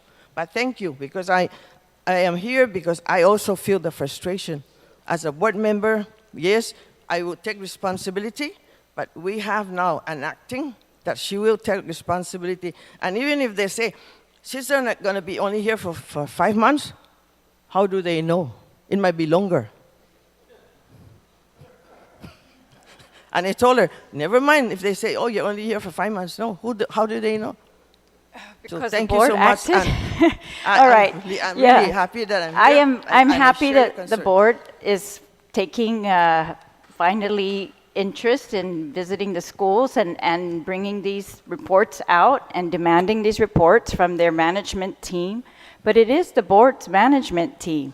And so, yes, I'm just saying, please do that. All the members, please continue to do that. Pull it out. Have them report. I'm sure they report at all of your meetings and ask them to make additional reports. You don't control the funds, but you could always ask, what are the ARP funds going to be used for? And then, you know, make your opinions known, whether you think that's a good idea or not. But, yeah, the point is, you know, like previous speakers said, that the maintenance issues, they're long-standing, and we've heard some of the, just a really tip of the iceberg of, you know, why are there some of the delays? We use the gym as our example. Why is there a delay? And so we need to just find out how can we fix those delays. I'm glad our acting superintendent has taken leadership to call the rest of the government in to assist in these procurements, including writing specs and assessing, I guess, what are the issues. And I just want to get back to the specs. So we talked about, since September 21, it's 1 year, 4 months when the gym was first closed, since we're using that as our example, and that it will take another 7 months to do a new RFP or RFQ or bid, and then, you know, 11 months to complete, or 7 months, sorry, to complete after the RFQ and the construction. So that would be about 2 years since the gym was closed. And that issue is really, they're not, I don't think, rebuilding the whole roof, right? It was, there was a crack in a certain part, and they were supposed to retrofit that part. But I guess I just want to know, Mr. Tovis, it says GDOE Facilities and Maintenance Manager. This is for the entire GDOE? All right, and you write the specs for the RFQs for maintenance? No, ma'am. This is beyond my capacity. It requires a structural engineer. So a structural engineer was commissioned, and they did the documentation, the writing, the drawings, and that was our basis for going out for a request for quotes. Okay, so you had a structural engineer, and then what about the RFQ itself? Yeah, that was put together by me, Okay. submitted through the process. All right, so all the procurement of facilities is done by GDOE facilities? Internal, is that correct? yes. And DPW does not have any role in your facilities at all right now? Just want to clarify that? Not All right. directly. And the superintendent testified as to the limited staff. Are these staff also supposed to actually maintain the facilities? Yes, ma'am. So they are the procurement people and the maintenance actual out there in the field? No, take as care of far these as issues? F&M, it's strictly the technicians that go out and do the repair work and maintenance works in the schools. Procurement is another division altogether. Oh. Okay. Are you in procurement? No, I'm in facilities. I know, so that's why I'm confused. So I thought Okay. you said you did the RFQ, and now you're saying the procurement's done by somebody else. I do write up. It's a facilities activity. I do write up the documents that go with the specifications and submit that in requisition form to procurement to move forward in the buying process. Okay, so this is a GDOE, you have a procurement team that consults with your legal, Correct. right? That works hand in Who hand. consults with the AG, AG. right? And we're getting, And one more layer, Mm-hmm. if it's federally funded, it goes through the third party. third party, okay, Yes. yeah. And the So federal, first it goes from specifications and design through our facilities. And like Phil said, if it's technical in nature, it's beyond his capacity. We work with engineers. We get the bid specifications or the technical write-ups from the scope of works done from the facilities. That takes assessment oftentimes. Then it goes through our procurement to put together the bid package. It goes through a layer of review, goes through certification, then it goes through the third party, AGs, and then third party actually pays and contracts with the vendors. so Superintendent, Speaker Wampat, where would you say you're trying to get the help? It's not really the procurement then, is it at the assessment stage or where, for these CIP projects? There's several. One, of course, would be to meet all of the needs of the department to for maintenance, to have all the individuals in place. And then the other would be, yes, monies that we're going to have to use to hire a firm to be able to put the specs together. We have borrowed, as mentioned earlier, an engineer from GPA who's helping us. Okay, sorry, does he help facilities and maintenance do the assessments and write up the specs? Yes. Okay, and this, you said you want to contract someone out? So where's that? What? For what? The contract now Yeah. is something, it's a CM, construction manager, to be able That's then- after the bids are all in. Yes, Okay, that's later. afterwards, Yeah, I'm right. talking now. Yes. So you've got a whole list of CIP projects. It was May 2022. I think it was some master plan or facilities master plan. Is that still valid? Yes. May 2022. All right. And do you need any assistance to get those projects out to bid? We will, and I've asked Franklin here if we were able to hire an engineer, and the response was that no one was responding. No one wanted to That's take. across the government. We have a shortage. No, it's true. Yeah. Even DPW, right? So what are we going to do? Because that's some of the issue why these procurements sit. So what are you going to do? Well, I'm working with, like I said, with the governor's office. for procurement. I've actually made phone calls to GSA to see whether they would to get help, but I understand that the individuals who I would like to work with are currently not available.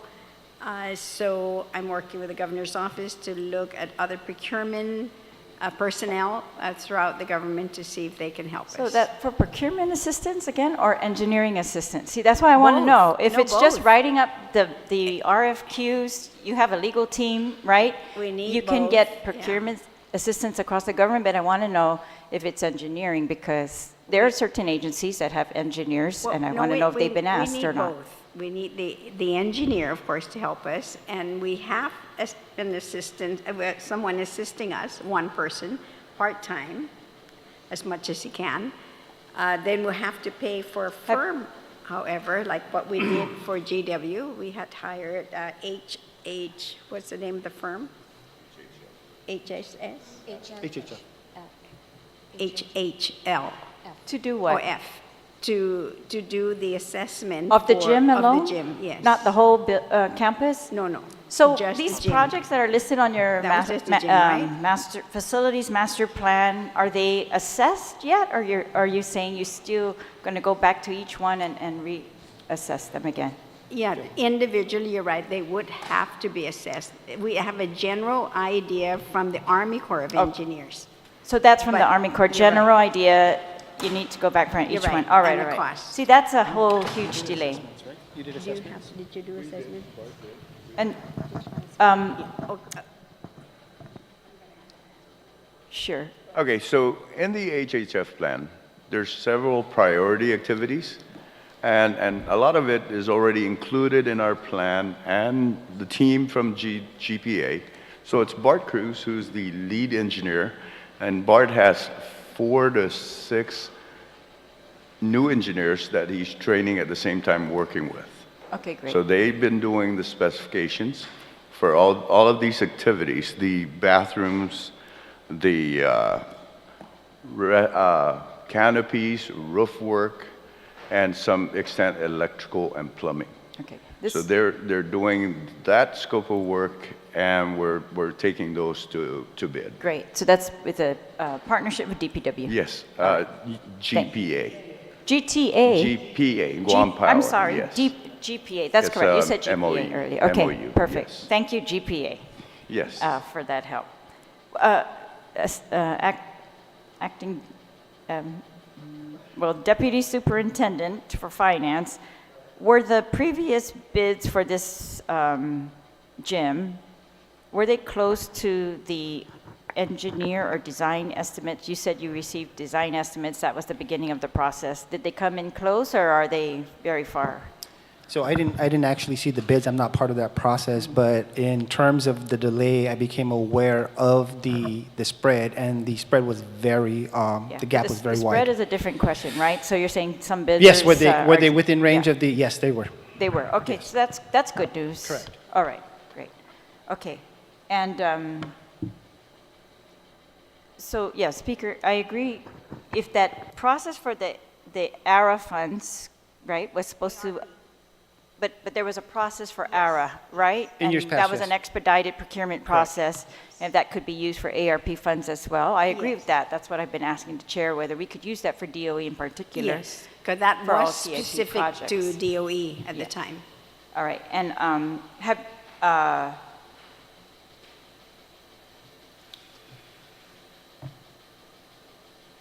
do you foresee any issue in changing the use of the ARP funds? No, I've stressed this, of course, to the leadership as well, my intention of using those monies.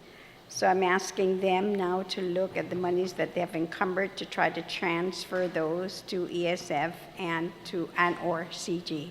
I want to free up as much money as we can. Who's that? CG is the No, but who do you consolidated mean, gr- who's doing that transfer? My 2 deputies. Okay, so because- your GDOE leadership, this is Yes. all in-house, Yes. you can transfer this, and so when we ask you, are you going to transfer the ARP funds, that's your decision, it's done? No, I mean, No, I'm dedicating ARP monies for facilities. That's what I mean. Yes. And you as acting superintendent, Can you do can that. do this. Yes. Done. But what we have to do now is that we would send a letter basically to US Ed because they don't want small projects every time to get approval. So because this is a large amount, then we're saying this is that one request that we want to do with ARP monies. And so we would wait for their response. So if I can just add. So Senator, as we kind of alluded to earlier, when the grant was transferred, the grant comes with set objectives, implementation, what we were designed to do with the monies. So as our superintendent has just indicated, she is planning to redirect, kind of reallocate. Challenges with that in financial management is always when you're taking from one pot of money and moving it, it's the robbing Peter to pay Paul, is we got to make sure that, a couple things is, the alignment of those activities, how far along are they? Are we towards contracting? What's the impact to the respective projects and activities? And then secondarily is we have to make sure that as we align those items, that they're allowed to the use of the grant, and then we get the approval. So there is a process in place. Does she have the authority? The answer is yes. We do have to submit in our conversations with US Ed. We were taking piecemeal approaches into saying, can we include facilities for this? Can we have additional support for custodial, use it for utilities? We got the response since saying that with the new acting superintendent, can you put in one budget modification, one budget reallocation, and give us one amendment so that we can look at the entirety of what you plan to do in the future for your ARP funds? And that's the directive that we're moving in. All right. And so when do you expect that to be done? So at least in terms of the directive with the superintendent, she came in last week and she's been Yes, giving us I know. that. So we've already line item reviewing the budget items. Again, there's the difference between requisition and encumbrance, so we have to set that process. I'm hopeful that that's done within the next week or so, and that approval comes in from US Ed. In the like 2 weeks? Probably. Okay, great. And then Superintendent Wampat, you've also then looked at the allocation already and assessed that this is your decision, you want to reallocate. So it's okay to take away from whatever was previously allocated to, right? Yes, but I'm working. And none of that was CIP projects? Those are, yes, it's included, the CIP projects in this ARP monies, but it's insufficient. No. I'm talking about reallocating the additional ARP monies, right? That means you're going to have to put aside whatever they were allocated for previously, and you have looked at that and determined that that is okay. We are going to put those other things aside, and we're going to put this to CIP now, right? Yes. All right. Okay. I'm not going to ask exactly right now what those other projects are. I know you're assessing. Some of them are in midstream, so you can't stop Yes. those, but the rest, you might come up to a total of 121 or something close to that. Absolutely, Okay. yes. That's the assessment going through. And then there's a percentage that we have to maintain for evidence-based projects. So I will make sure that we're in compliance. Again, it goes through approval, so US Ed will give the final review and blessing of any reallocation. Okay, and US said is that because they're the third party, or US said is because it's ARP funds? US Ed in terms of the ARP funds that gives Okay. us the grant and All is right. our oversight for that grant. Okay, great. All right, thank you very much. And how much of the original ARP allocation was for CIP projects? Let me answer that, because originally the number was much greater. The grant wasn't transferred to me to get that actually papered in a budget. I believe it was somewhere in the neighborhood of 100, but when it was transferred, we were looking over 70 million, which is the balance that we're working with today. And I guess the earlier question was, is this a new thing? Has it always been is this a new idea that we're moving and using ARP for CIP? And the answer is no. That's always been something that we budgeted for and looked to do.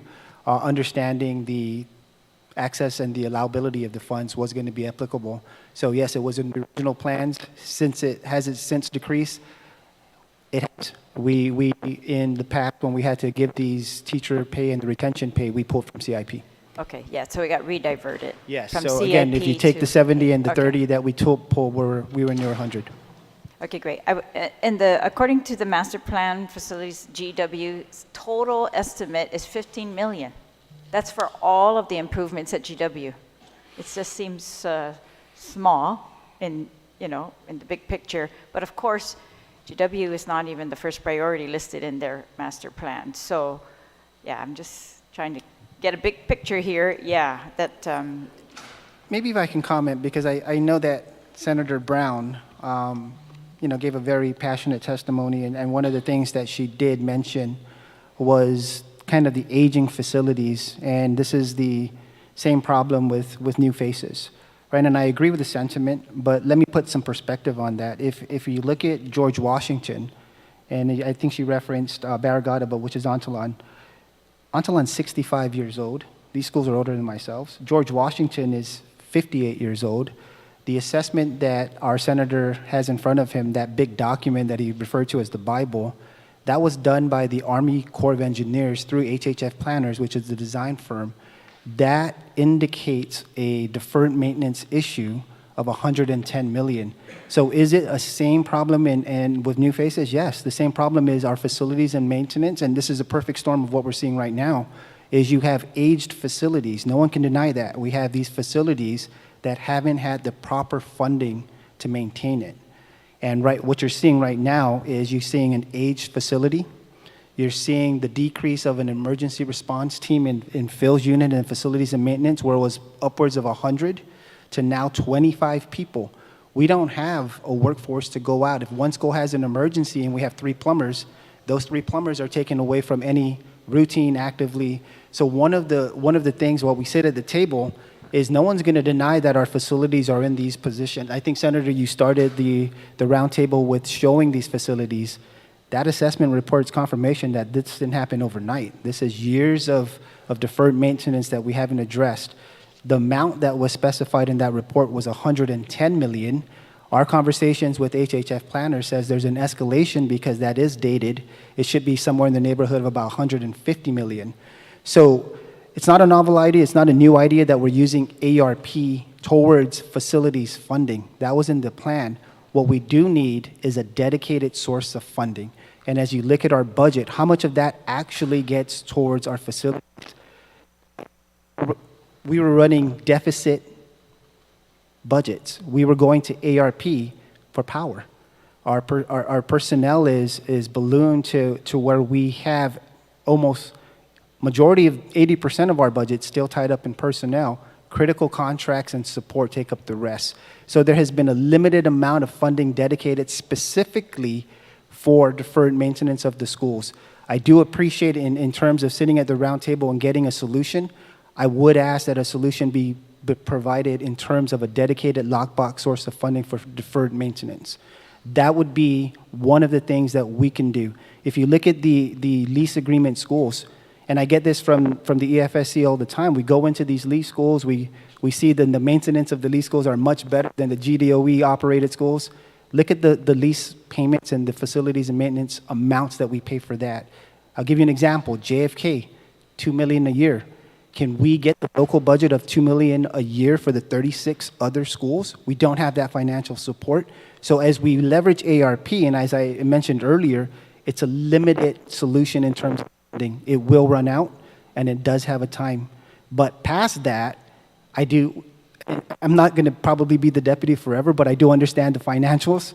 Past that, you're going to see this recurring problem if there isn't a dedicated source of funding for deferred maintenance. You're going to take a Band-Aid approach with the limited expertise in our team at facilities and maintenance, and you're just going to be putting out the emergencies and not taking care of actually the restoration and upkeep of a aged facility. I appreciate that point very much. The previous legislatures did dedicate the Territorial Education Facilities Fund. That's our real property taxes to education, and I know you're saying today then that that's not enough.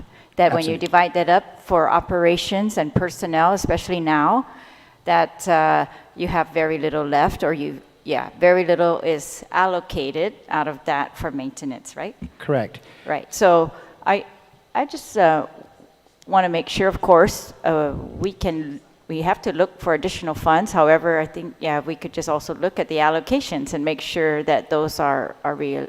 I invite you to look at those allocations as we look at there's 2 funds from the legislature that we're able to access the limited gaming fund and the territory education fund, but that's now GEF, right? So those go primarily to support our maintenance contracts.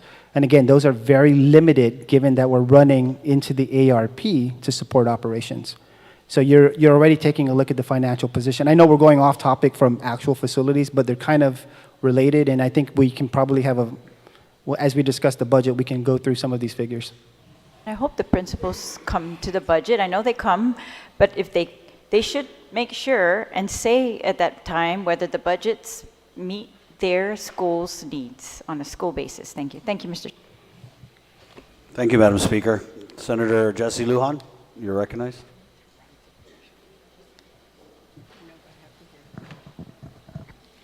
Thank you very much, Mr. Chairman. Thank you very much for your appearance here this morning. How well is Central maintained? Central. Whoever. Oh, central office? Yes. How well is Central Office maintained? How well? How well is it maintained? So central office? office is a lease. It's a lease. Yes. So it's well maintained. Absolutely. Okay, great. No, I'm just wondering, so it would never get to the point, the gyms and all that, that things would be taken care of, right? Okay, got it. No. No, I mean, in listening, I mean, I grew up in the public school systems from San Juan Elementary, which is now CL Taitano, to GW Junior High, which is now Agueda Johnson, and JFK is the only one that hasn't changed. I just got to go back because about a year ago, I got a nephew that's at JFK now, and their first football game, I went there, of course, to support the Islanders, and they were challenging, of course, Southern High. And when I looked, here, this year we're celebrating our 50th anniversary.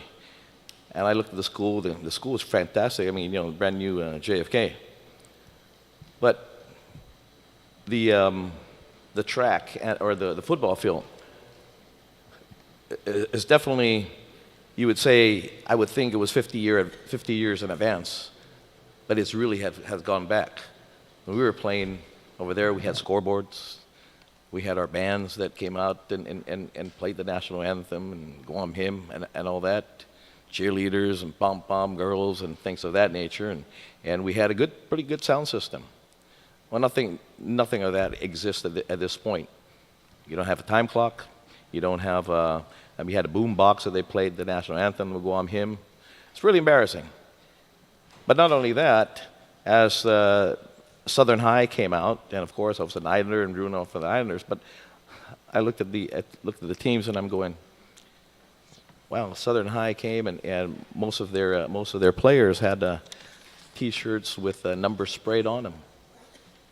And I saw the superintendent there, and I was so pissed. But I didn't want to go talk to the superintendent because how could you be proud to watch these teams play? And to see, again, all these monies have been allocated to the schools, and your players are inadequately suited up for the game. 50 years ago, we didn't have to spray on numbers to our jerseys. And these were not jerseys, these were just T-shirts. Towards the end of the season, their jerseys came in, and of course their families paid for it. So I'm just prefacing that because, again, it's a proud public school graduate. The school hasn't advanced. It has gone back. And, I think the theme song for today should be really, "Wasn't Me."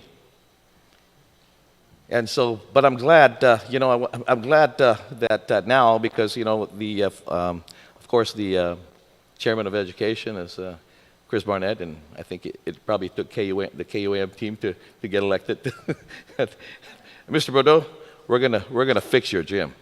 We're gonna fix your gym. I'm sorry? Let's not forget about the football field. Absolutely. At the football field, there's 53 working lights, 49 lights not working.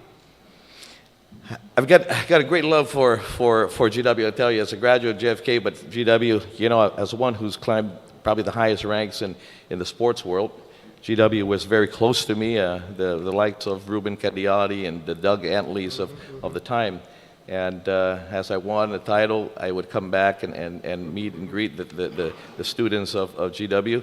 And if it wasn't for a gym like that I had GW and they put it together, I wouldn't have attained the things that I did. So I got a great love for GW. We were rivals in high school, but it helped me attain where I'm at. So when I'm hearing facilities, or when I hear that sports and extracurricular activities are the ones that suffer the most, it really pisses me off. Mm-hmm. And so that being said, I'm going to go back and ask. Well, the superintendent's not here, but anyway. that being said, maybe somebody can answer for them. It was said earlier, the superintendent has said that they went from 100 maintenance folks to 25. Can anybody answer that? Yes, that's what they said. Okay. Yeah. You know, let me ask this. Does outsourcing work in the maintenance at this point for GDOE? We have outsourced janitorial service. Okay.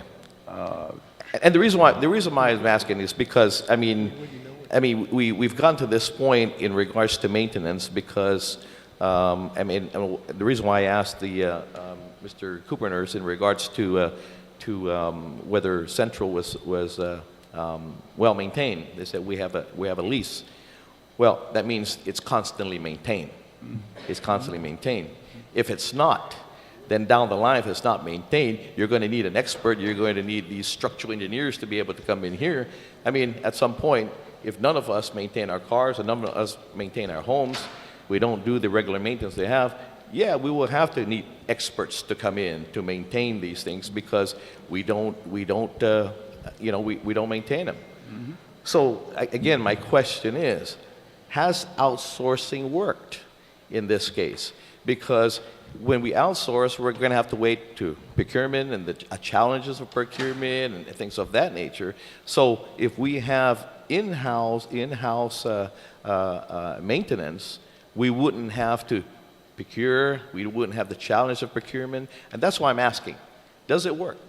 At least with the maintenance part, does it work compared to what we had, say, 50 years ago when we didn't have to rely on an expert, but Pt.1, who's my janitor, all that can help to maintain. I mean, of course, there are things that will be beyond his pay scale, and we're experts, but it's very rare because of the constant maintenance and a daily maintenance that happens, like we do with our cars and our homes. So my question is, because of procurement issues, and procurement, they could be challenged, and as the gym or even the football field, you're going to have to procure this, and you don't know if this is going to be challenged down the line. So we're looking at, when I'm looking at the completion dates, Sir, Mr. Bordeaux, your seniors this year are not going to have a team. Are not going to have a gym. Neither would your juniors, or probably not even your sophomores will have a gym.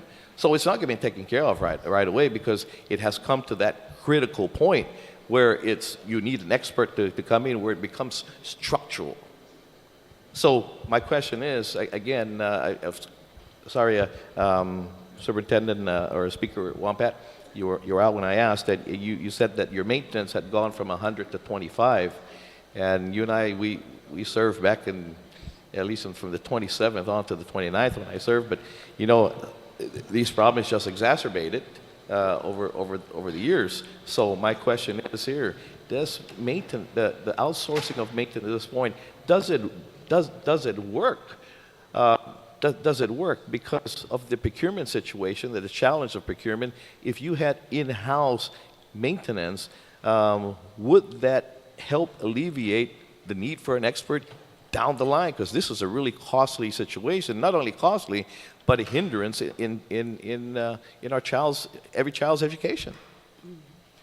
Yes, Senator, we've seen both sides, and when I say both sides, about contracted out, maintenance to be done with our schools.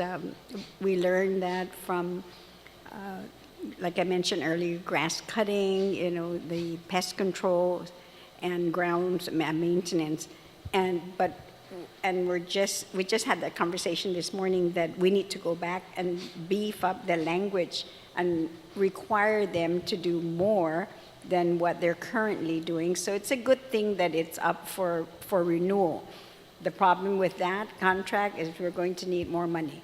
We have seen JFK work. We've seen all the other lease schools work in terms of leasing it out. It was actually a language put in for Simon Sanchez High School to do the exact same thing, because we're seeing it actually work. But as Frank mentioned, it's going to take money from the government in terms of appropriating money. So to give you an example, JFK is at $2 million a year just for maintenance. I mean, the monies that we're looking at ARP is just to go out and repair.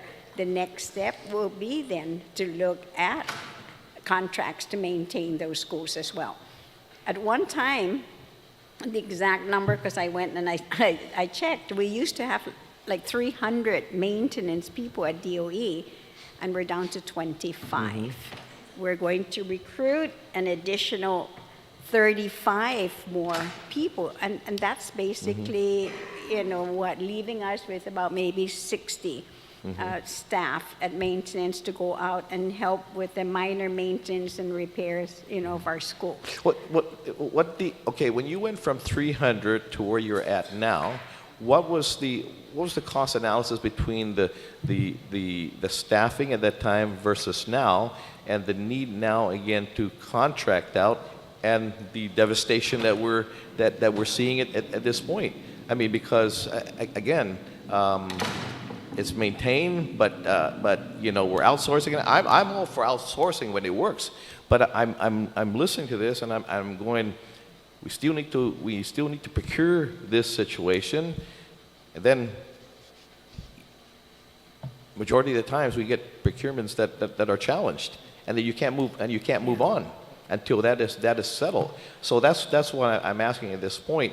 When we looked at when your height of your maintenance was there and maintaining it versus where we're at now, okay, and the cost, and not just the cost financially, but the cost of robbing our students of their education, of their facilities and education. If you add all that up, what is the cost benefit and is what we're having right now working? Is the outsourcing that we have right now working? And that's my question. Yes, with the maintenance. But it's going to cost money. Now, I'll be dating myself, of course, when I tell you, yes, that we had 300 maintenance workers. And I've seen where former directors have actually divided up our maintenance people to address, northern, southern, and central. And at that, and when you consider that, that's what, maybe 15, 20 years ago, our buildings weren't as old as they are today. So the problem has definitely compounded. But we can't, and at that time, we were not even outsourcing a single school. And we were, actually, our guys were maintaining the school, because we have plumbers, we have electricians, we have carpenters, masons, you name it. And so they're able to go out and address a lot of the issues. One additional thing that a former director did was that we looked at our maintenance, our custodians, and then we had them trained and reclassified them now as, maintenance workers at the school, custodial maintenance, so that then they can do the minor maintenance, changing of the bulbs, maybe, fixing the faucet. Now, we don't see that happening in our schools. We rarely have enough custodians in the schools, so we have outsourced custodial work. And that's an accountability, if I may say at this time too, is that if we have these contracts for these workers to come in to clean the schools, then we need to hold the people at the school accountable to make sure that they check the work that the workers are doing, and not just relegate it to somebody else who really doesn't even know what's going on, like maybe an aide who's the last person in the building. That's the responsibility of the leader of the school, and that has to happen. That's what I'm talking about, accountability. Then I know we have a contract right now for grounds maintenance, pest control, because I know that's a problem we have, and that bothered me, and I wanted to know, what are we doing? Do we have a contract? How many times a year or months do they come in? And to my surprise, and I'm very disappointed, yes, it's once a year or as needed. That's why we have the problems we have right now. So that's not going to happen when we're going to renew this contract, because it can't be once a year. I know, I'm not going to say this, but even in my own family business, we have, pest control people have my place fumigated, quarterly. And here we are at the schools, like you said, public health goes out and grades, of course, these restaurants, these eating facilities, and yet when it comes to, our schools, nothing is being done, so, but. Yeah, rats on steroids are not going to get knocked out with one spraying. No. You know, I mean, Totally. I saw Chris's, Senator Chris's picture. I hear you.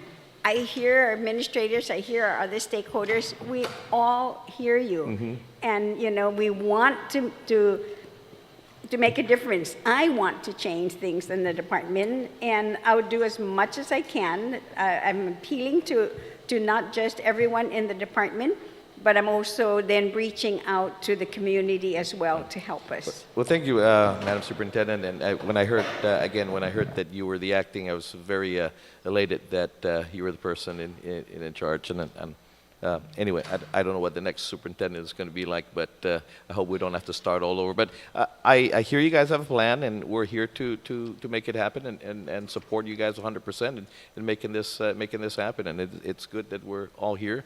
And again, please, whatever entity, and especially I'm not saying an area that's dear to my heart is, of course, is in the sports entities. Please do not allow our facilities or look at these facilities and say they're not important for education, because they are. They're very important. So I want to again thank each and every one of you for that, and for coming out here and expressing. And this is how we're going to get things done. And I'm confident with, of course, the leadership of Senator Barnett that we're going to move forward, because this is not a status quo legislature, at least not at 27. Thank you very much. Thank you, Senator Lujan. Mrs. Gutierrez? Thank you, Senator. I would like to respond to Senator Lujan regarding the outsourcing.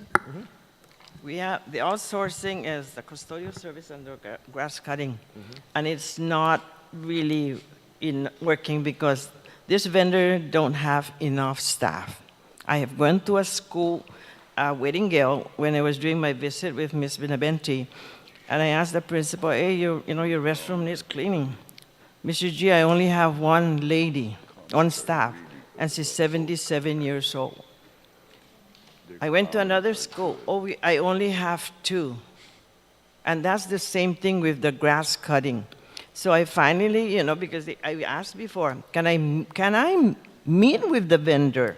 Because I need to express my concern. So they finally, thanks to Frank Cooper Nurse, when he was acting, I met and I asked.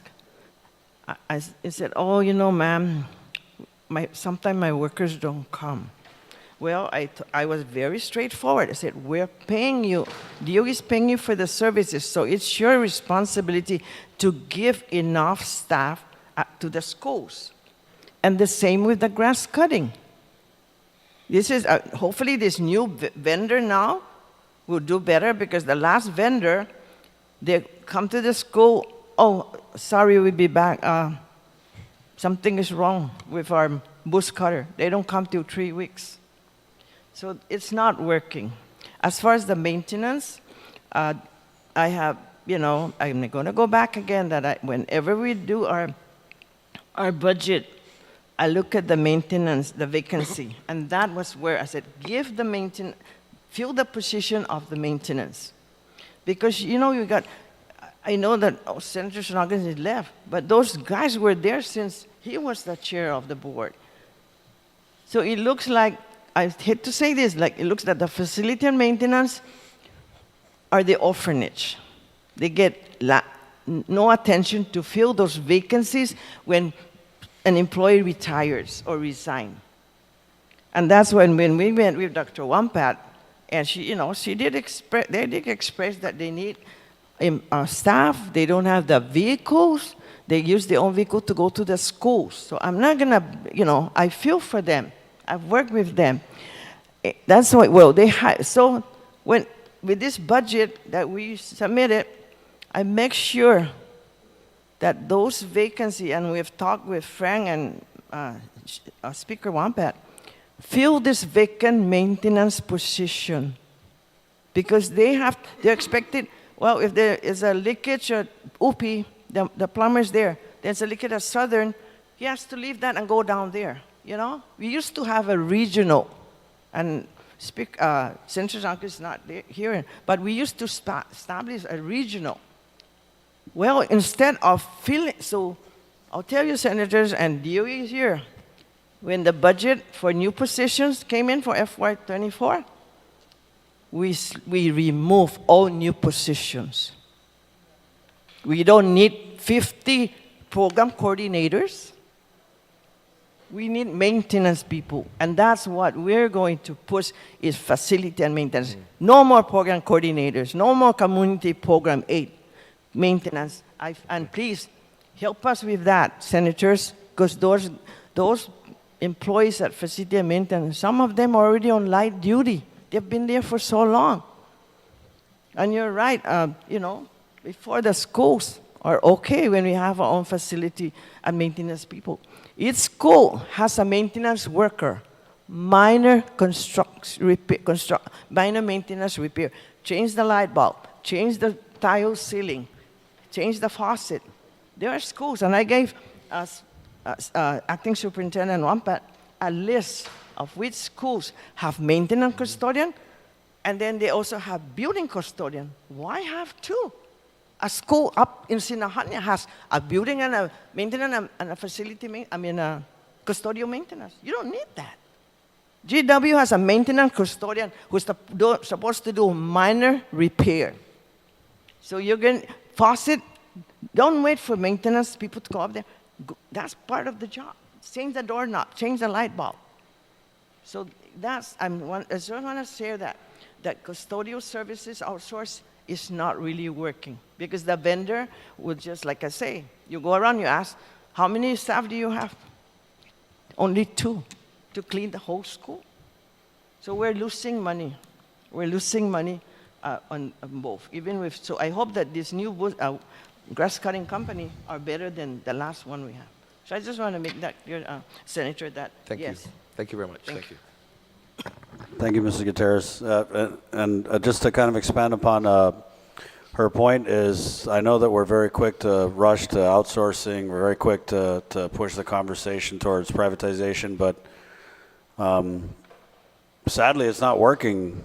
I've been around a lot of the schools, and we've got a vendor, and we've had vendors. The prior grass cutting vendor simply couldn't handle the workload of cutting the grass at all the schools. Before I got into any of this, I was a grass cutter.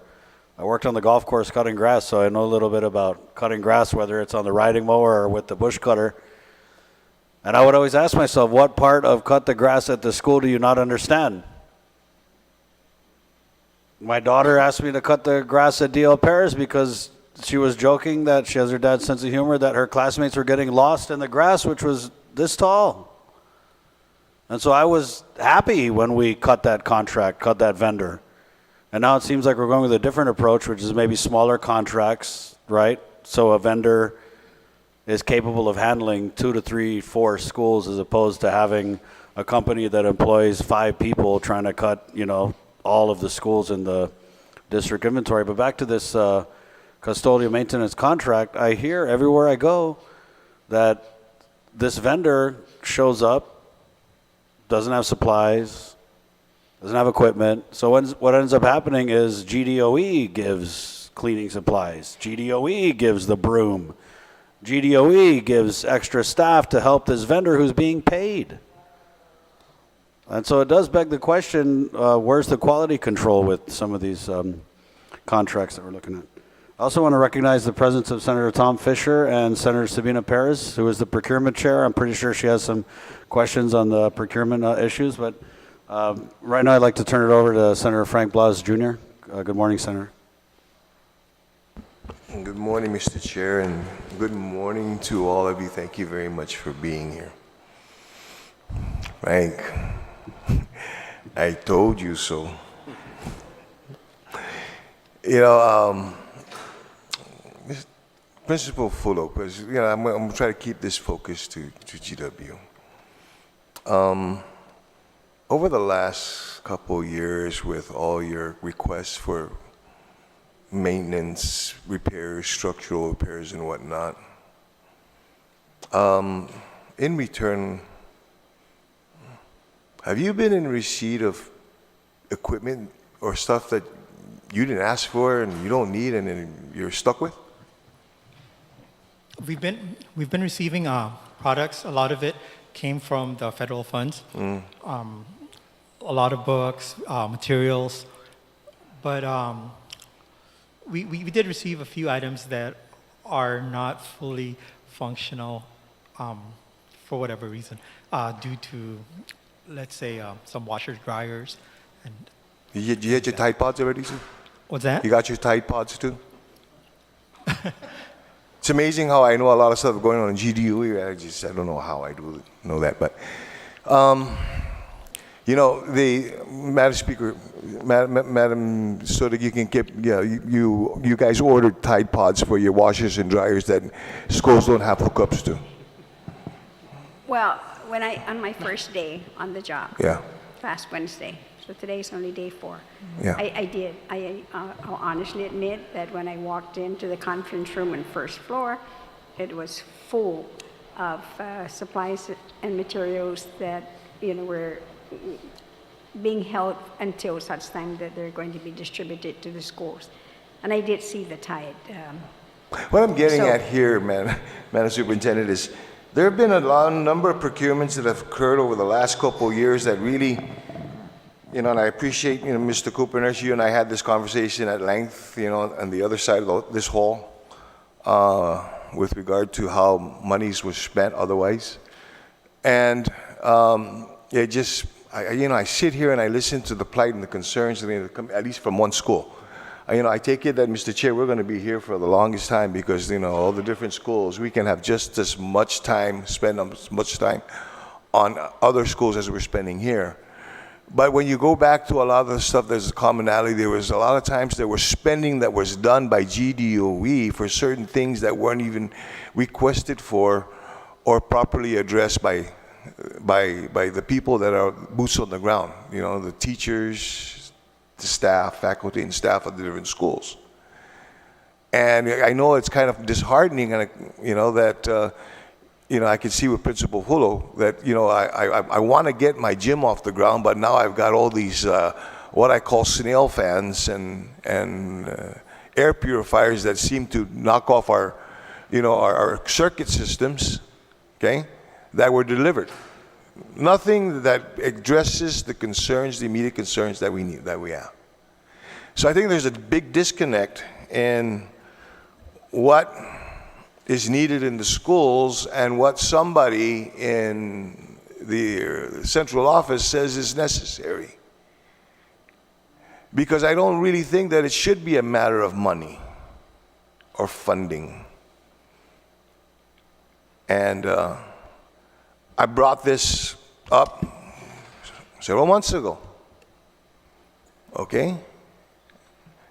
And I appreciate Mr. Cooper Nurse at the time, and I hated that you and Mr. Santos, former Senator Santos, were put in the hot seat, but you were it,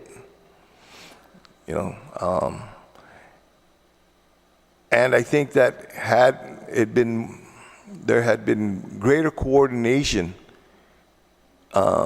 between the schools and what was being procured or how the money was going to be spent, that we wouldn't be sitting here.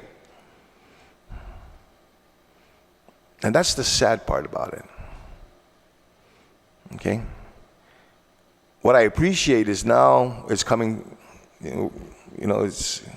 I just don't want this hearing, I just don't want this roundtable to be like the other roundtables that we've had before and not really own up to the issue. You know, it kind of disturbs me that we are going to have to now repay money because we use federal funds allocated for capital improvements and repairs, maintenance repairs, from a funding source that was already allocated to pay off raise and incentive pay, when guess what? At the time that you were asking for that money, there was excess funds that could have been done by general fund and you would have been able to use it. But because of the decisions that were made back then, is why we're sitting here today. And I can feel for the board here in not being able to, just like us, not have a say in how it was supposed to be spent. And now we're here to have to try to fix it. Kind of told you so. But we'll get through this, okay? Thank you very much, Mr. Chair. Thank you, Senator Blas. Senator Tello-Taitigui. Thank you, Mr. Chair. And usually at the last, they ask a lot of questions. My colleagues asked great questions and made some comments that I concur with. So let's just get down to brass tacks here, okay? How much does it cost to fix the gym at GW? Just the gym? No, I will. You don't have an amount? Yeah. Hello. It's been a year and a half. We were advised by legal counsel because it's an ongoing procurement. It's in procurement right now. Is it been through? Has the procurement gone? How far is it in procurement? We're reissuing the third RFQ. The third RFQ? Yes. Okay. So that being said, third RFQ, why is it the third? Because nobody has come up and... The first two had issues, and the best route was to reject them, cancel them, and do the third one this time. Okay. Have you seen DPW with their engineers and people there to help you fix the gym? Ma'am, we had a private structural engineer commissioned to do the design work. Okay. So those are all done. Not saying we don't need totally DPW's help? This was taken care of. The package is all there. Okay. We just had issues with the process. You know, Speaker, that, Dr. Wampat, in the past, when roads needed to be repaired and it cost so much that we did it in-house and we called DPW to do it themselves. We didn't have to go through all the procurement and things like that. So why wasn't DPW brought in the first place? Did anybody even seek their assistance at the beginning of this? I know you were there, Mr. Cooper. I wish the former superintendent was here because he'd probably be able to answer that question, but did he seek DPW's assistance? I can't answer for the past superintendent. Okay. I'm only certain that there was discussions, and I think the person that was our former CIP is actually at DPW. So I think there's been some discussions. I don't know if he actually process of seeking assistance. Mr. Tovis, do you know of that? Okay. You don't? Okay. Next question, since I have you, Mr. Cooper Nurse, you mentioned the process of how this, the RFPs are going through, and you mentioned that the process is first the maintenance identifies the issue, and then you hire an engineer to come in to do the scope of work to prepare for an RFP. Now, just to prepare the scope of work. Then what happens after that? Everything is put together. It goes to the Attorney General to prepare the RFP? No. Okay, so take me from once you hire the engineer to assist the maintenance on the issues that need to be addressed. They come up with the scope of work, right, on what needs to be done to be repaired as an engineer, correct? Okay, and then where does it go from there? So a couple things is from the school site, and there's two ways that work orders and requests come in. So it's directly from the school in terms of a work order ticket for direct facilities and maintenance. When we're talking about larger scope issues and assessments like this, Phil gets involved, the school will say this is a need, or we would make a determination that there's a critical need at the school to get the assessments done. Phil with the engineers take that role on in going out to the schools, working with an engineer or structural engineer if that need be. That assessments get done, it gets written into the scope of work at his office, released into the procurement system. And then from there, requisition goes into procurement. Procurement works with legal. Once we're packaging it up, it goes to AGs for review. And then internally, the third party is still looking at that if it's federally sourced. Okay, that's my next question. So once that's done and it's processed through, they go to procurement. Procurement looks at this and puts out, okay. And then the Attorney General comes in when? After it's been assessed, or? AG comes in after the procurement, the IFB process, and the documents are, there's an accepted awardee. So that is moved forward for AG's review and the governor's signature. Wouldn't the AG get involved before that? I mean, your attorney, the legal, who's your attorney? Yes, ma'am, I'm sorry. Yeah. Our attorneys get involved in reviewing our internal Before the package RFP goes out? Before it goes Okay, out, that's yes. what, okay. So before the RFP goes out and the Attorney General looks at, when does it go to the third-party fiduciary?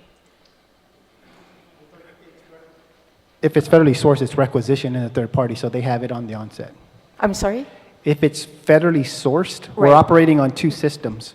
Right. So on the third party system, when we process, they have it from the onset. Phil is actually requisitioning in the third party system. So they're with you along the road? Correct. Yes. Okay, Yes, on it's this in the- path, right? Yes. Because we know that the money is going to come from the ARP funding, which is all Yes. federally. So they're going to have to oversee that, correct? They're going to have to, it goes Okay. through their system for processing, and then it goes through their review for payment. Okay. So, because we know that the issue is there, to try and get this work done as fast as we can, because we've been waiting too long. I know, I keep wanting to call him speaker, I'm sorry, Dr. Wampat, that you're coming into this position now, and, your job isn't just all these issues on the facilities, the falling apart, but also to run the school as well. So who are you going to have on this to help you assist with these facilities? Because you have other responsibilities in DOE other than the facilities. So the management team, of course, is made up of 3 deputies, and that's Frank here with the finance, and then Miss Erica here for the schools, and then Mr. Sanchez for curriculum. Mr. Saad, so these guys were going to be tasked to oversee this facility, to repair these Well, schools? no, and then, of course, Mr. Tovis will be for facilities. Okay, so you have these superintendents, deputy superintendents, plus Mr. Tovis overseeing this, okay? So if we have any questions, we can call them directly on how far along we've gotten on Yes. regarding to this. So, Mr. Fulo, okay, my question is, what's the capacity of GW right now? Right now, the population is 1450.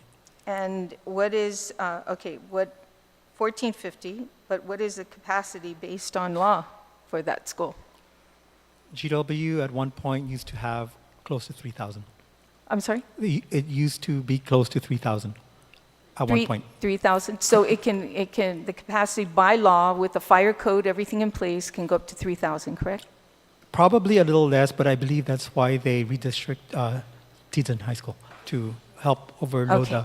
So right now you have 1,400. Now, based on all the classes that you had to shut down, based on this, the gym that you had to shut down, what is that capacity now? Capacity would be about 1,700. Even with all the schools, even all the classes that had to be shut down, with the gym shut down, you're saying now capacity is at 1,700? Correct. Okay. And you have 14? We have 1,450. Okay.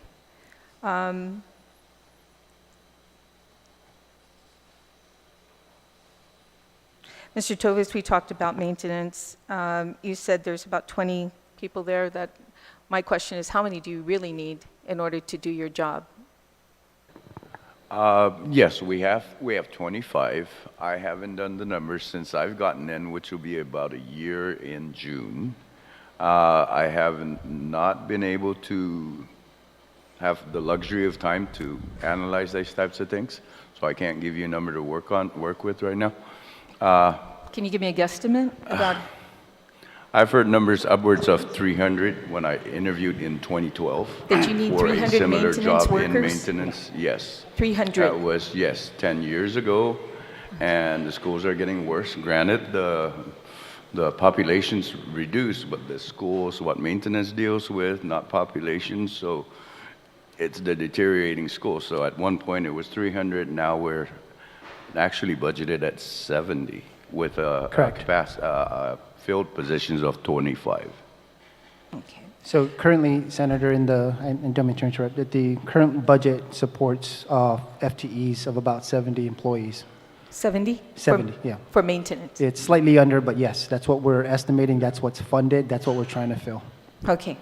And, well, we're going to get into the budget bill, which, that's my next question. DOE's budget bill was supposed to be due at January 31st, if I'm not mistaken? It was sent in. Has it been submitted to OFB? Yes. I just spoke to the chairman of OFB, and he said he hasn't received DOE's budget. I can make sure, we did submit it, and I'll make sure that they have it. I thought it was already confirmed that we sent it in. When was that done? Before the deadline. I think it was the day of 31st. Oh, okay. Yeah. Well, I was told it wasn't in our hands. Okay.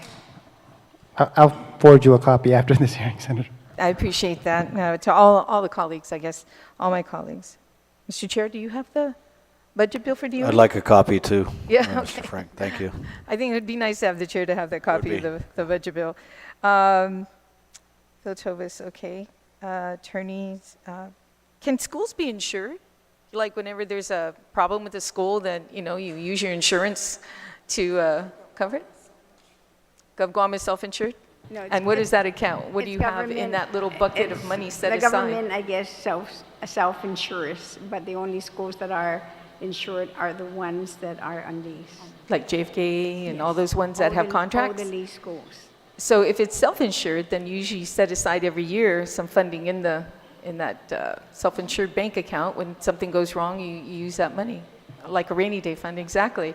So has DOE ever put money aside for any type of?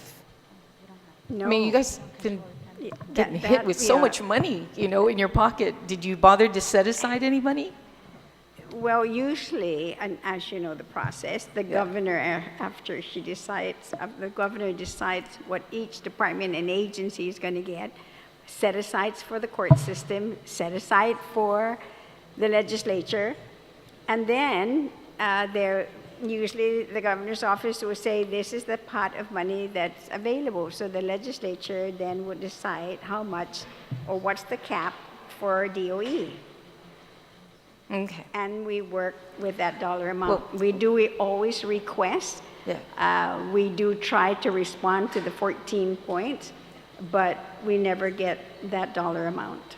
If you already submitted your DOE budget, I suggest that you do a supplement and incorporate, something like that, to request for a certain amount, like a rainy day fund just to get it started. If you don't in self-insured, that might be the beginning of something. It's just, we're trying to find solutions here, and if anybody that's hasn't spoken, if you want to raise your hand and say something that, you have a solution or idea, then that's what this round table is all about, So please feel free to raise your hand if you have anything to say. And that leads me over to Dr. McNitch.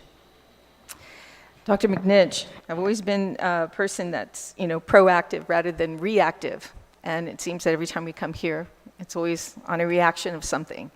So what has the board done to be proactive with regards to these buildings falling apart, the aging buildings, and addressing the issues at the schools and the closing of some schools? Thank you, Senator, and thank you for having this roundtable today. And Senator Barnett, I particularly like your name placard.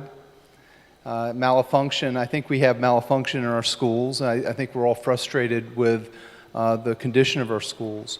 And so I think it's one of those interesting parallels. Also, I just want to mention, my own view is, and again, I come from the board as an outsider, and I look at things, I look at this as rather than incrementalism, if we go through incremental steps, we go step by step, I don't think that's what we need. We need something we'd call punctuated equilibrium. That is, we need an all-hands-on-deck approach, and I think that that's what this roundtable is about today. I would like to see, as soon as possible, whatever we need to do with the statutes that govern GDOE, we should sit down with our acting superintendent and with the board and fix right now whatever needs to be fixed. And if we can come up with a list right away and ask the legislature to give us the powers to do the things that we need to do, I think that's what needs to be done. Theodore Roosevelt said we have to do what we can, where we are with what we have. And I think we've said that. We're really good on Guam about describing things. We're not very good about acting. And so I think this is a time of action. And I think that if we're given the powers to act, I think if the acting superintendent is given the support to act, I think we can do good things here. And that would be my general view. But as far as being on the board, I don't like the hobbling language of micromanagement. I think that we need to adjust that language in the statute, because all of our board members are scared to death to micromanage anything, and we don't want to break the law in that regard or get accused of it. So there's some things that we could do, and very deliberately. Thank you. Thank you, Mr. McNitt. You know, with the money that I think Senator Blas had hit it on the nail when he was asking the question about the money for ARP funding was supposed to use for maintenance and repair, but it was reverted to pay raises. Whose decision was that? Prior superintendent made the request. All requests for reallocation or reprogramming of funding goes through his authorized Approval? signature to. So the board has nothing to do with that? Did Maria, since you've been there the longest, did you make your concerns known to the former superintendent that this money was put in place for maintenance and repairs? But did you bring that to his attention, or? Senator Tello, we were shocked. Okay. We didn't know, because they said, okay, we don't have the funding, because you know the Budget Act says there June 2023. We were shocked. So because we didn't know where we're going to get that money. And that's why, and I agree with my colleague, Ron. Give us, please change the law so that we don't micromanage. Because when I bring things up, that's operational. That's operational, and I'm tired. So we don't have, and I know that but you do at have that time the power. the legislature was asking, that's where's the board involved in that thing? No, we were not involved, because that's federal funding. It's not the local funding. So you guys might not have the power to do that, and something to look into, but you also have the power to fire the superintendent. Why didn't you do it? I mean, if it's such a shock, and you see the disarray in all the buildings that are happening right now, I'm sorry, you have the power to fire the superintendent. You have the power to hire a superintendent. So I'm just really surprised that if there's one power that you have is to do that. You know, Senator, we didn't know all this thing about where those ARP funding, where the federal funding are going. Look, you know what, Maria, I'm sorry. I'm gonna have to cut you off on that, because neither do I. And every month I demand, and I'm in the paper every month demanding the governor what she's using that funds for, and demanding where she's, and put it in law. We put it in law. She's required to tell us. You know, so you have that ability to do that. If they're not listening to you, come to us. We'll listen to you. So moving forward, if any issues like this come up, please knock on our door. You know, Mr. Ada, you know, I know you personally. I see you around all the time. Talk to us. Let us know the issues, big issues, before we have to come to something like this. So that being said, dedicated funding. Oh, sure, Mr. Ada, please, let me allow you to go ahead since the other. I was kind of just holding back, just kind of listen to what everybody's saying, and something just popping into my head continuously. It's a general government of Guam problem. It does not have a preventive maintenance program. Look at all the schools that are on lease. They have a preventive maintenance program. Look at the schools that are not. I'll give you one example, Senator Tidegre. You might be shocked to hear this, many. Several years ago, there was a newspaper article that said, bleachers missing in Southern High School. Oh, how could a bleacher be missing? I mean, it's got to take about 6 to 8 to 10 people to pull that. Well, several weeks later, I happened to be at that school, and I went down to the swimming pool. Guess what? The bleachers were in the swimming pool, plus tilapia. It wouldn't surprise me if today we go down there and we'll still find that bleacher down there. I don't know. But that's a problem. You recall several years ago, Naval Hospital, when they said they were renovate or put on a new facility, I kept asking myself, why? What's wrong with this building that they have? It's good. Little did I realize it was costing them more to continually doing repairs. We should be working on it, and I'm hoping that with the new, acting superintendent, we'll be able to come up with a preventive maintenance program with staff. Senators, I'm sorry to use this format to divulge what I found on February 2nd in one of the schools. I went specifically to 4 restrooms, men and women, 4. Of those 4, there were about, I would say, maybe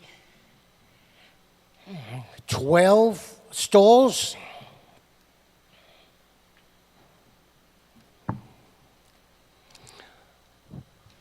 On the women's restroom, 2 stalls had toilet tissue. 2. I can tell that it was, because by the time we came there, it was about almost 12 o'clock, lunchtime. It was this toilet tissue is just about almost gone. And I went to both. I went to this same school. There were 12 water fountains down on the floor, taken off. I asked, who took this off? They said, the maintenance people. I said, oh, they're going to come back? Yes, but only 1 is coming back. Senators, maintenance only has 3 plumbers for 41 schools, excluding central office. It's a sad. Maintenance needs help. Thank Bad. Whatever staff that they have, let them do the daily upkeep. But please, those bigger projects, Mr. Superintendent, dish it out. There are people out there that are wanting to get projects, but if they're not announcing it, how would they know?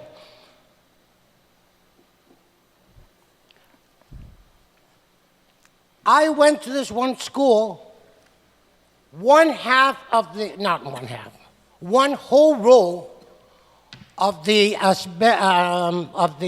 acoustic ceiling was completely gone. I went to that same school in the men's room, and two-thirds of the ceiling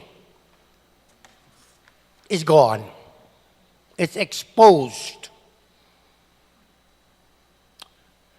No toilet tissue, no paper towels, no soap. I saw it with my own two eyes, Senator. So I'm sorry that I'm kind of going off track but you need to hear what at least I saw. Yep. I shared this with upper management, so it's no secret. Okay.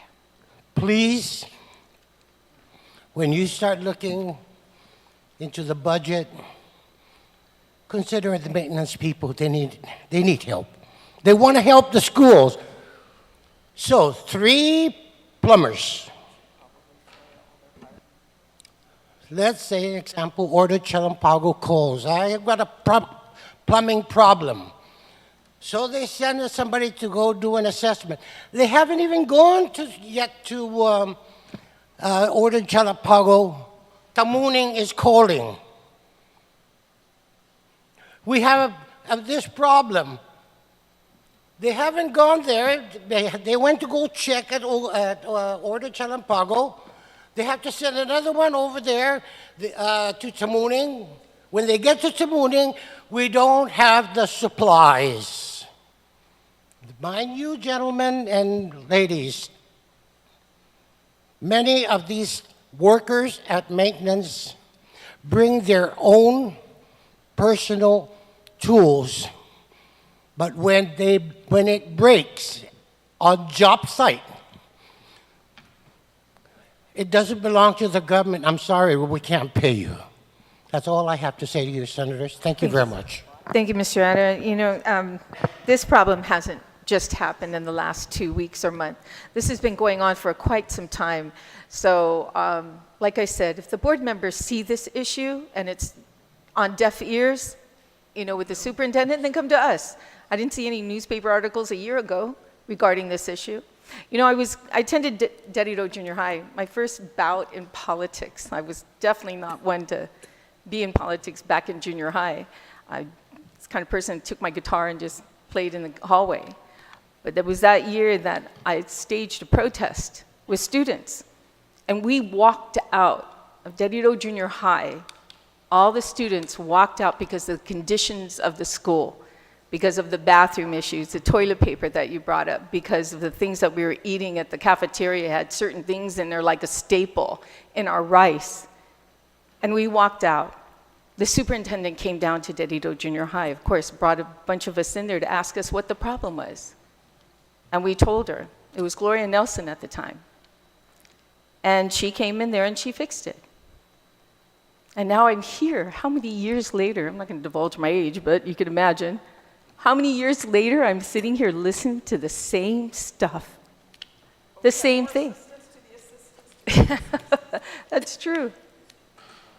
So, Mr. Chair, I'm very confident in your position as the oversight chair of the Department of Education. It's making a lot of noise now. I think we have somebody, compared to the last 2 years, I think we have a good oversight chair who's really passionate about it.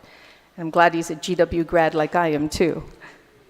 But we need to do something, and we need to be appraised about this monthly and what your progress is.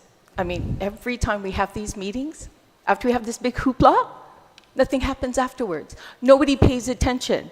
They all get their, you know, shine in the limelight after today, and then after that, nobody cares to follow up.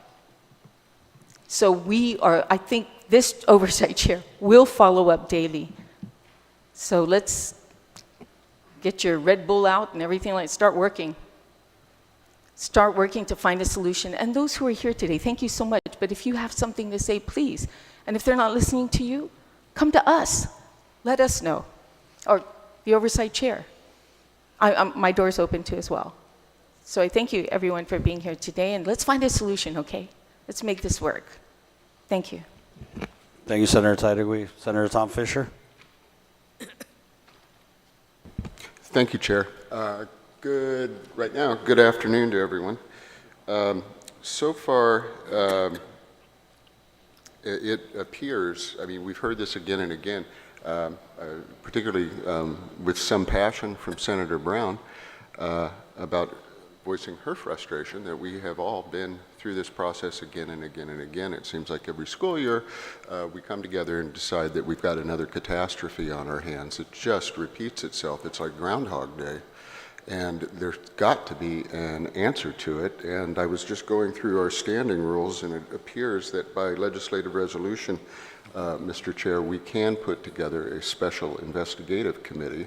We might, as a body, think about what sorts of questions we would want to investigate, because we simply can't, we just can't continue to do this over and over again. It's insane. We've got kids out there that need to be educated. We've got kids out there who missed 2.5 years of school, who have been hobbled by the coronavirus and, frankly, our response to it. And now we're dealing with a situation in which Simon Sanchez High School is falling down around our ears. And almost literally, the gym at GW is doing the same. And I think Ocean View's got a problem, and so forth and so on. And when you put it all together, we're talking about billions of dollars in capital improvement projects. So we all really need to buckle down and pay attention to that. But I would ask the chair to think about the possibility of a special investigative committee that would be put together and have specific issues addressed to it, that the body can undertake an investigation. We've got subpoena power. We can bring people in. We can bring in any document we want. We've got the powers of subpoena ducis tecum. So anything we need, anything we want, we can bring it in. And in order to get to an answer here, I think that it might not just be our option, but it might be our obligation. That being said, I would like to congratulate Senator Brown. I almost wanted to shout amen after I heard you speak. Okay.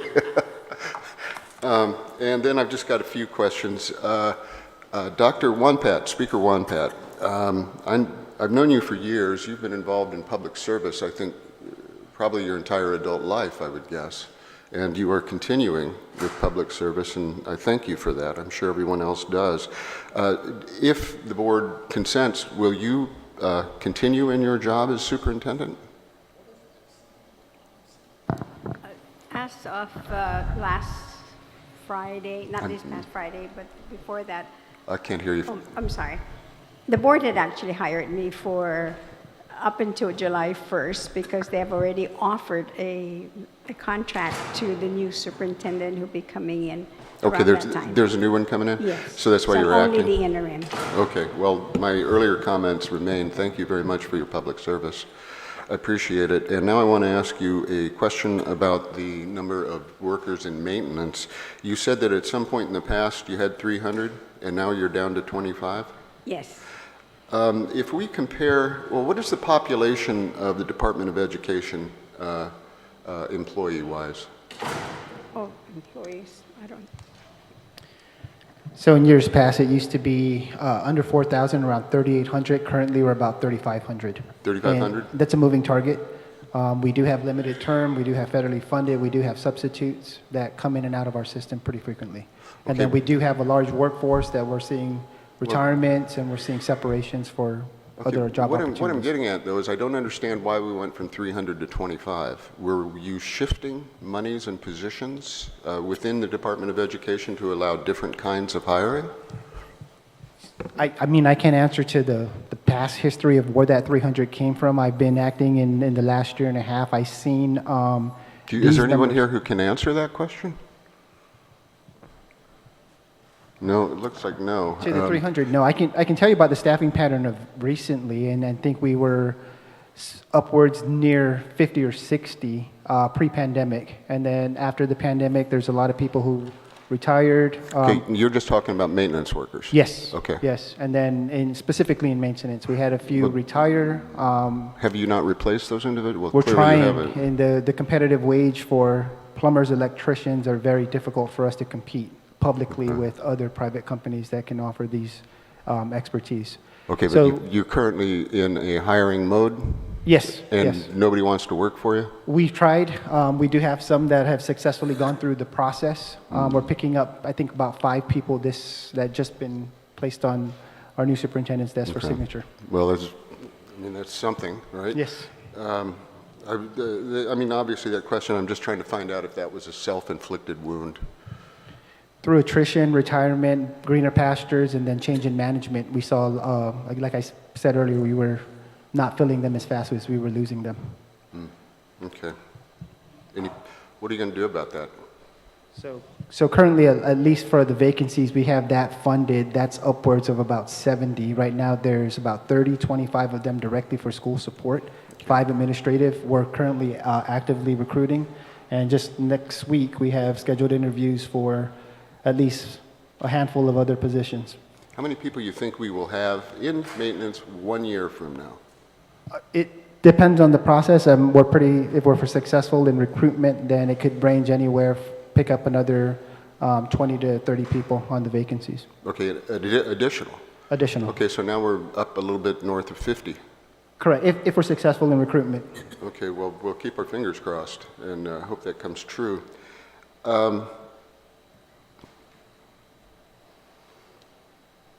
And I want to move on to a few questions about the procurement law. And we've heard a lot of people talking with some frustration, I suppose, about the procurement law and its operations. I like the procurement law. I really do. The procurement law is designed to protect the public purse, and the procurement law is designed to throw sand in the gears so we don't see all this cash flying out the window.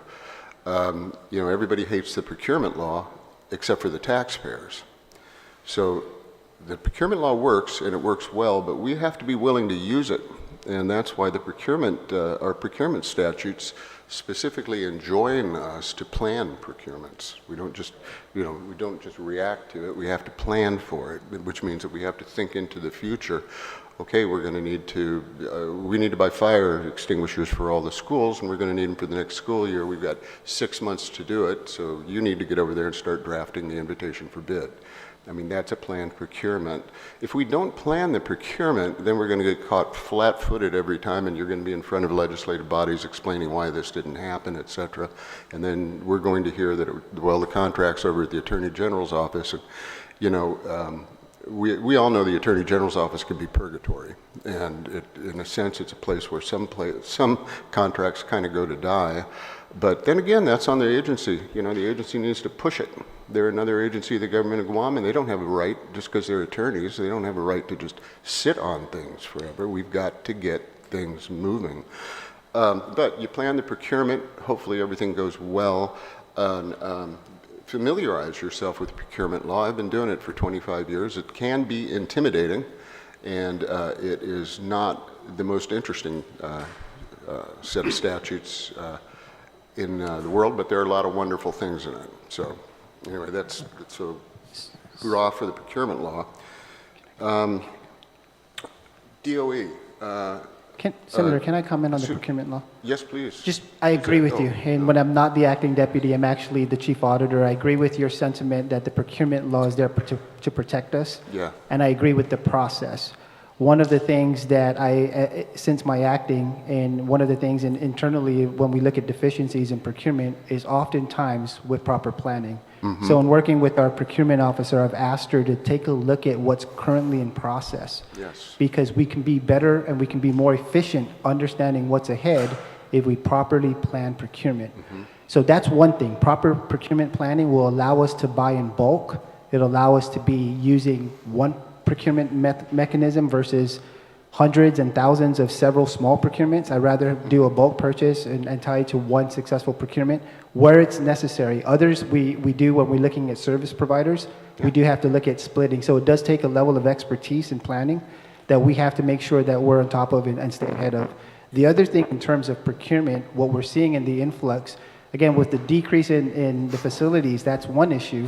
In the procurement, the influx of federal funds, we used to have anywhere from 200 to 230 million in local funds that flow through our procurement, and anywhere from 60 to 80 million in federal funds.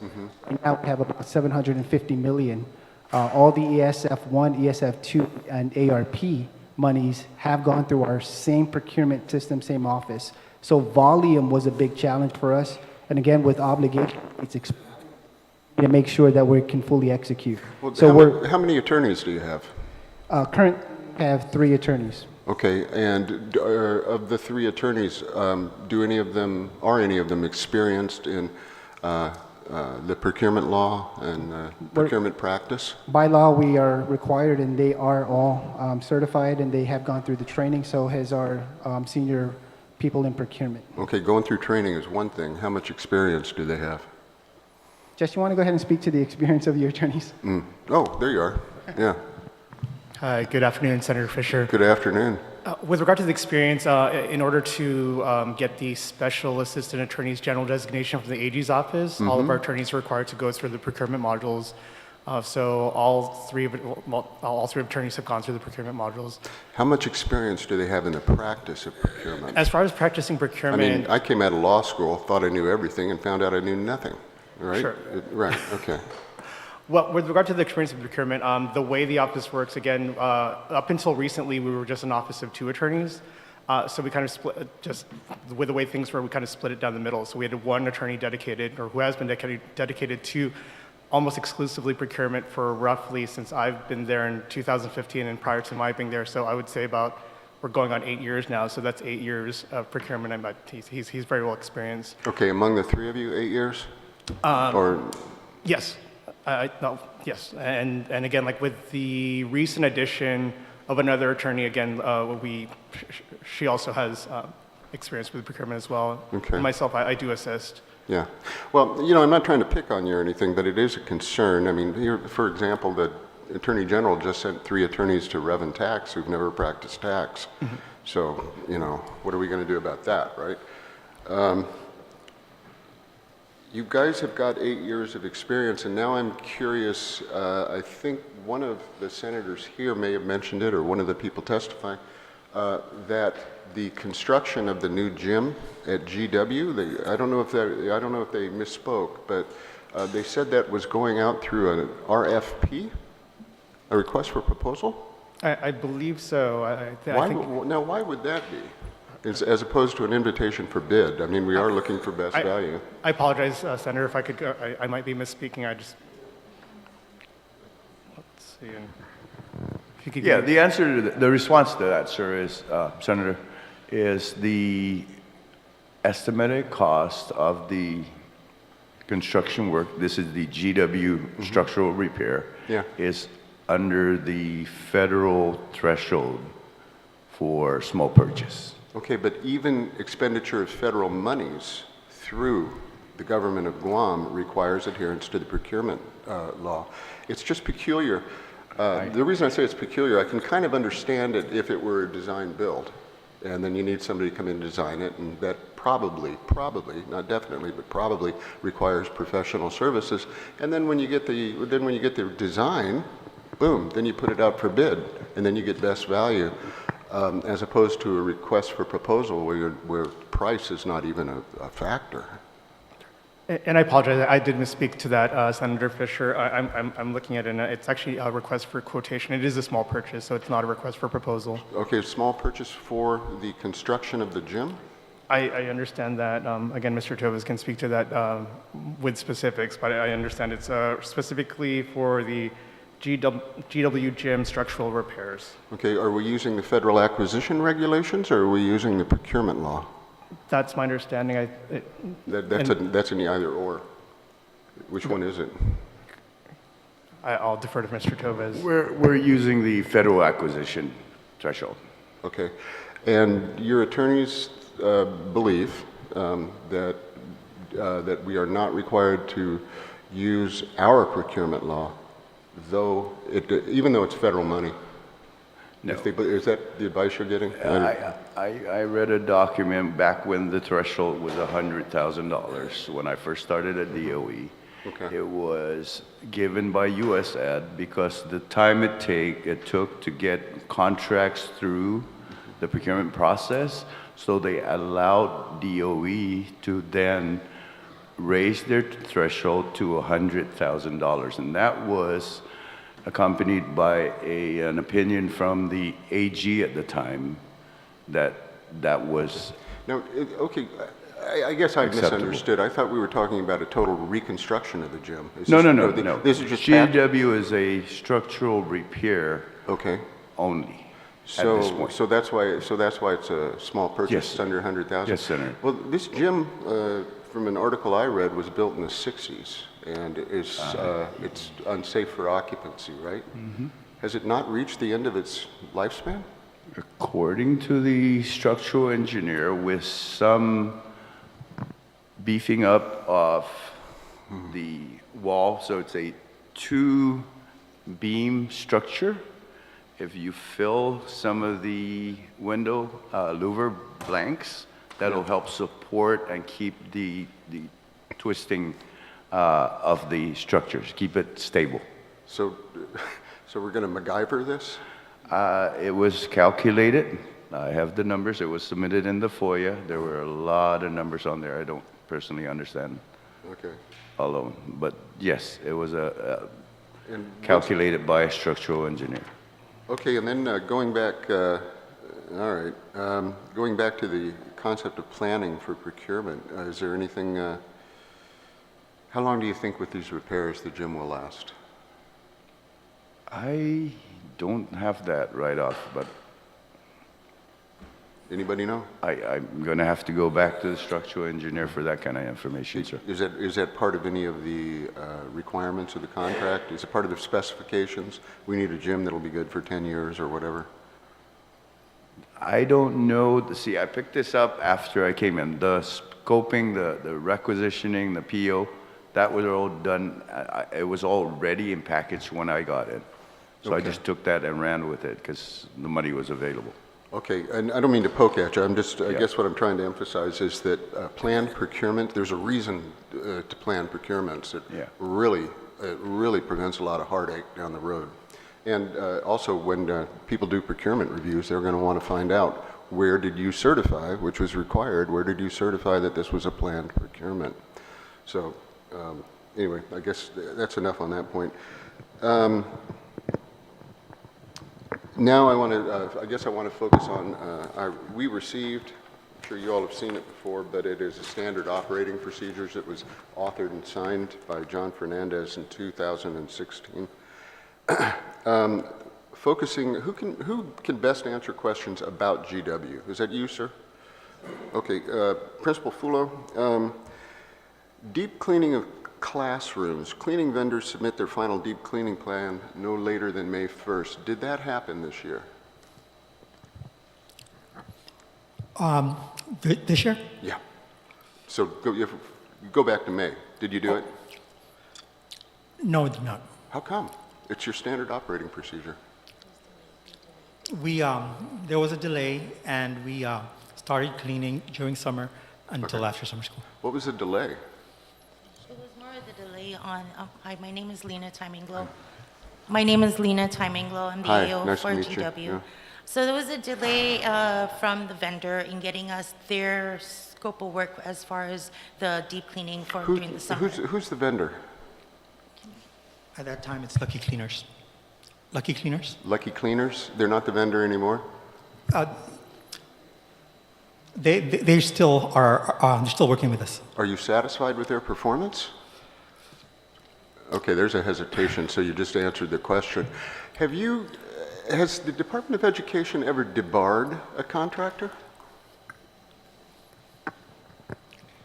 Thank you, Senator Fisher. That's really operational. Okay. And I know you're reading from this list, right? Right. I came there just before the school opened, and that's August. And I'll say, there's no deep cleaning. There's what? There's no deep cleaning. And this is where I based my visit when I went out to the schools. And that everything is here, what they're supposed to do. And this is our standard operating procedure for the Department of Education. That is from top down. Well, this standard operating procedure, is it a suggestion or is it something the schools are supposed to do? They're supposed to follow. And if you see the page responsibility, it listed who are responsible. Okay. Okay, thank you. Okay, thank you. Mr. Fulo, you just got scolded. Have you ever debarred a contractor? We did. We have Ms. Nina contact them on an almost weekly basis to address the shortcomings and. Okay, you did debar this contractor? Debar, no. We don't debar but we do tell central office our issues. We do sign a contract every month to. You have the ability to debar a contractors to say they can't play anymore. I think our laws are 2 years. So you can't participate in any government procurement for 2 years, I think it is. We do work with downtown and tell them our displeasure with the vendors. We try our best to. Okay. Well, as an agency, you have that authority. Don't be timid to do it. That's how we get rid of the rats. Bad contractors that we end up paying the price over and over and over again for shoddy work product. If they're giving you a shoddy work product, just like you're a private businessman, they're fired. I mean, that's as simple as it is. And if somebody comes in and says, "Oh, our bush cutter's not working," well, I think it's time to say, "Neither are you. We're going to get a new vendor." I mean, that's the only way you can get rid of these people. You got to light a fire under them. And I understand. I'm an outsider looking in, and everything is just easy, right? But sometimes people need a kick in the can. So I would suggest you use that tool. Okay, so no deep cleaning happened then. Deep cleaning did happen, but a lot of it happened over the course of the summer. Okay, now the vendor, regardless of whether or not he did the work, was required to submit to you this final deep cleaning plan no later than May 1st. Did your vendor do that? They did not. Okay, well, a clear deficiency. What was the response of George Washington High School when the vendor did not fulfill his obligations? What I did is I sent an email to their office manager requesting for a breakdown of their timeline in regards to the deep cleaning. Okay. Now, deep cleaning, I mean, it's not a small thing. This is how we keep the children from getting sick, correct? Okay. You sent an email, I suppose the vendor sent a tiger team out there to get it done, right? Correct. So, well, when I sent the email, they did respond back, and they did send me their breakdown and their timeline on what specific areas will be tackled and tasks that will, and their timeline on how they are to tackle the task for the deep cleaning. And did that suffice to be a deep cleaning plan? Yes, it did suffice. However, I did have to constantly monitor to make sure that what is on that timeline and the task that they had on hand that is to be completed was actually completed. So you were burning up your own time to take care of their problem? Correct. Okay. It sounds like they were not a satisfactory vendor. Correct. Okay. All right. Now, according to the student handbook planner section, the procurement process for school planners should begin by January 31st of each year. Just addressing George Washington High School, has that begun, the process? I mean, we're only 4, 5, 6 days in, but has it begun? We did. We have a student planner that we set out. We gave it to Ms. Calvo to process, but we did have a student planner. Okay, what did Ms. Calvo do with it? I believe she moved it forward and started procuring it. And it's not just going to sit on somebody's desk, is it? I can't answer that. I don't think it is. You're not going to let it sit on somebody's desk, are you? All right, thank you very much. Let's see. Sorry, Chair, if you just give me a minute.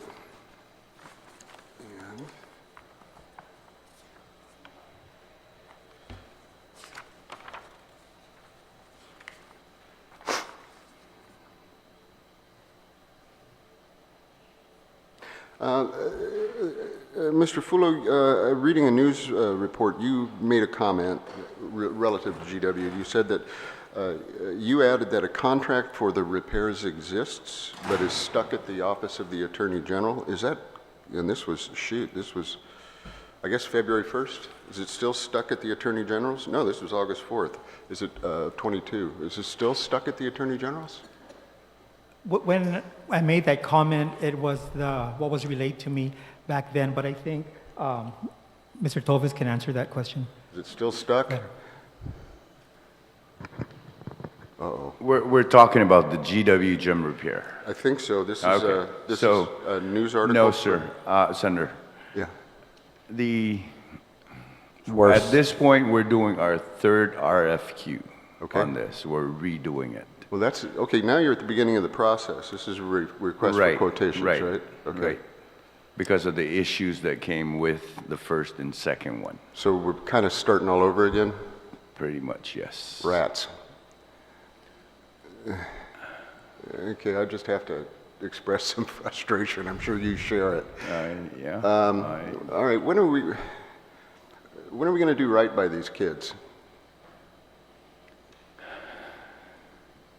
I do everything in my power that I can, especially during the periods where it's raining and the kids cannot participate in sports out. The gym would have been ideal to be in to do basketball or whatever type of activity that you can do outdoors, but this is where we're at this point. Thank you very much. I don't have any further questions. Thank you, Senator Fisher. Senator Sabina Paris. Thank you, Chair, and good afternoon to everyone here, and thank you for your stamina. So yeah, I know a lot of the questions are asked about procurement, and I think it's kind of interesting that we have 70 million, so we have constraints, right? $70 million left in CIP funding, and I just looked at the facilities plan.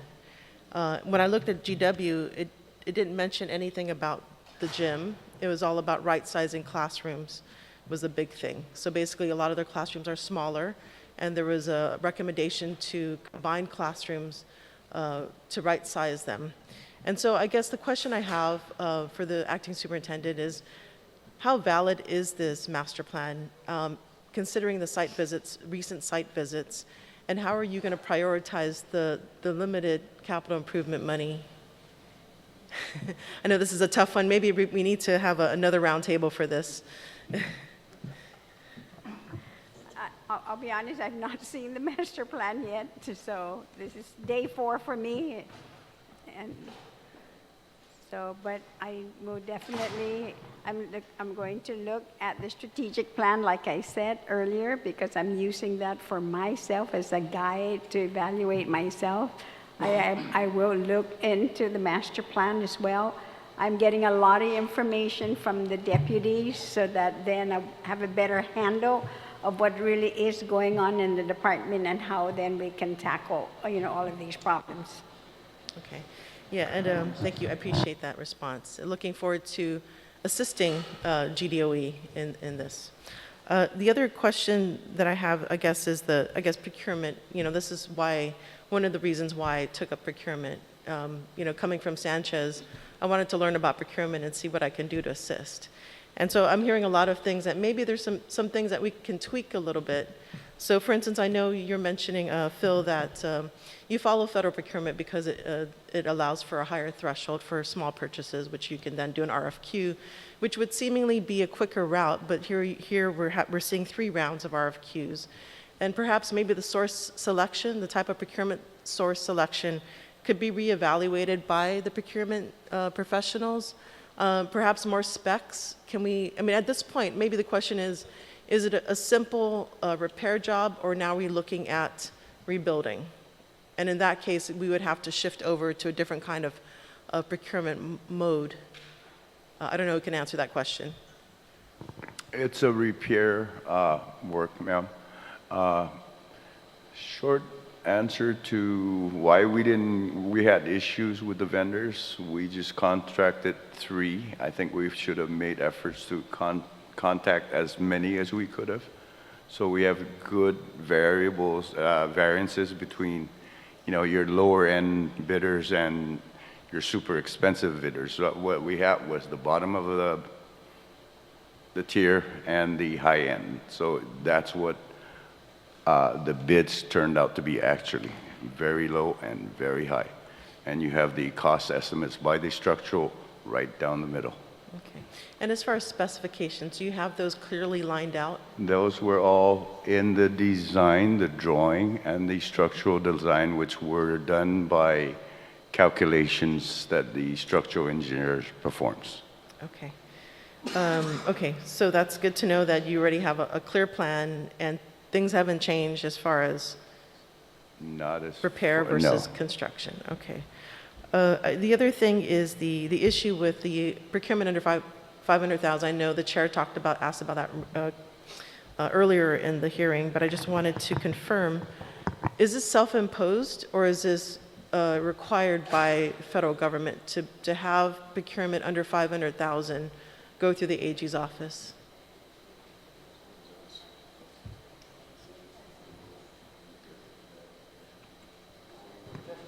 I could speak to that. I think I spoke to that earlier, Senator.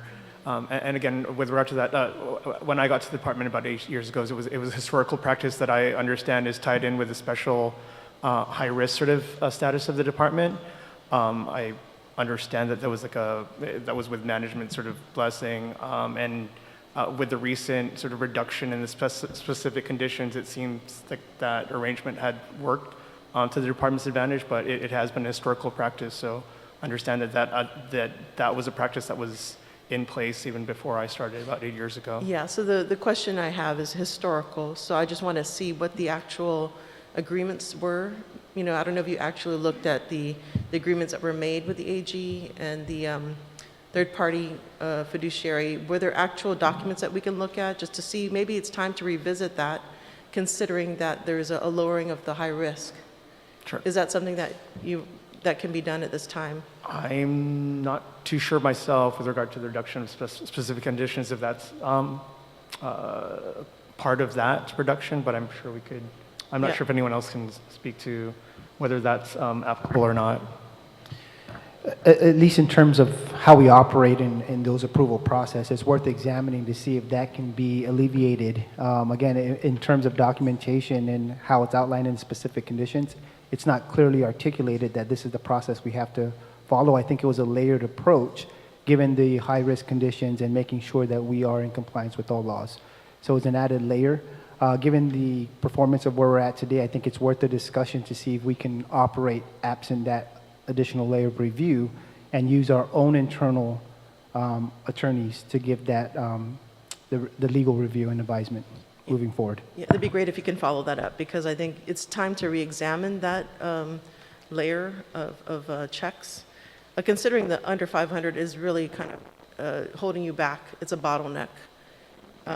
Are using federal policies that can give you a little bit more of a leeway, but at the same time, you're being held back in this really big significant part of procurement. I think the other things that have come to light, I know this is a roundtable, we're bringing up a lot of issues, and maybe it's a good time to do that so that we can then know the way forward, because we have limited time, right, to get things done. So I think one of the problems with procurement that has been brought to our attention is, for instance, the air conditions. I mean, that's been a huge problem, and I've been basically informed that who we purchase from is different from who maintains it. And so if there's that disconnect, it can void the warranty of the air condition. And so I'm sure maybe you're familiar with this. If you can, fix that up front in the procurement process, or hopefully you have fixed that up front when you did your latest round. But I think that's really critical. A lot of times when we purchase fleets, for instance, maintenance comes with it. So it's important to make sure those warranties are not voided. The other thing is compliance. So, a lot of times these contracts, we award these contracts, but there's nobody there to really kind of oversee and monitor the contracts. And so I really think that's a critical part of, ensuring any investment we make into our schools, that we have a long-term maintenance plan, like that. Things can last longer, for sure. The other thing, the question I have is the scopes of work. I know this is something, Acting Superintendent, you said you're going to look at the plan, but I think which one do you think will be the priority? I know a lot of schools have been visited and assessed, and now you have the scope of work for canopies, bathrooms, roofing, electrical, plumbing, I believe ACs. I guess the question maybe doesn't have to be answered today, but how is this going to be prioritized within the DOE system? Or if you want to comment on this. Air conditioning is one of the tops, and that's already going through the process. Next would be roof, because that's what leads to a lot of the deterioration downward from the roof, right? And then electrical, simply because any short circuits in the system just kind of becomes a problem and could potentially be very hazardous to occupants.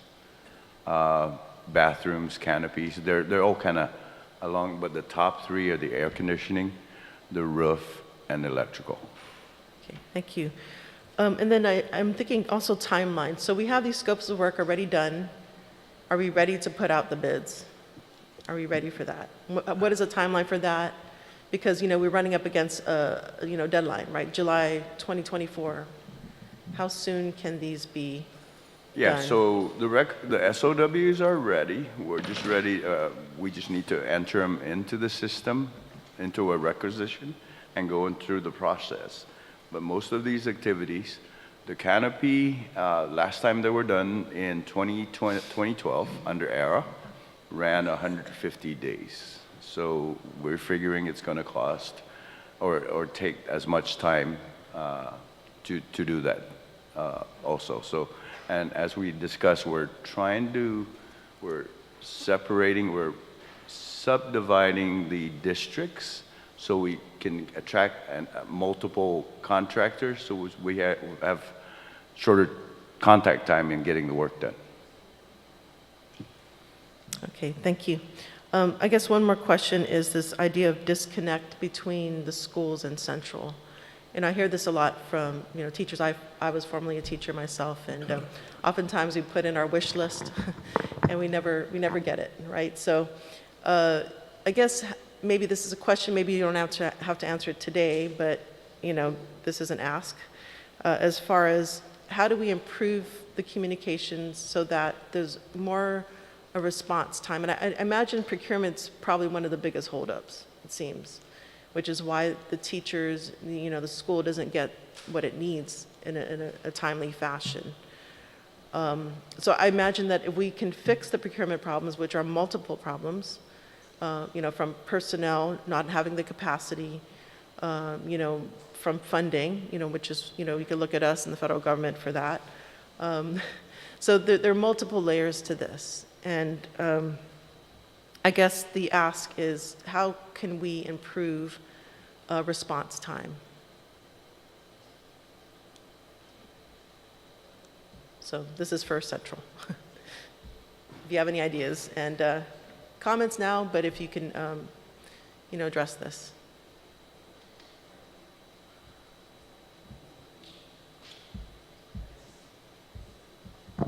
I guess it's me that's going to respond.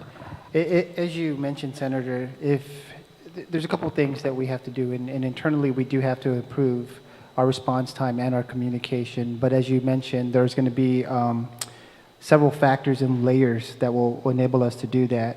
As we approach, and it goes down to, as our Senator said, proper procurement planning. Funding's going to be an issue. Capacity is going to be an issue. And then even workflow process will be an issue.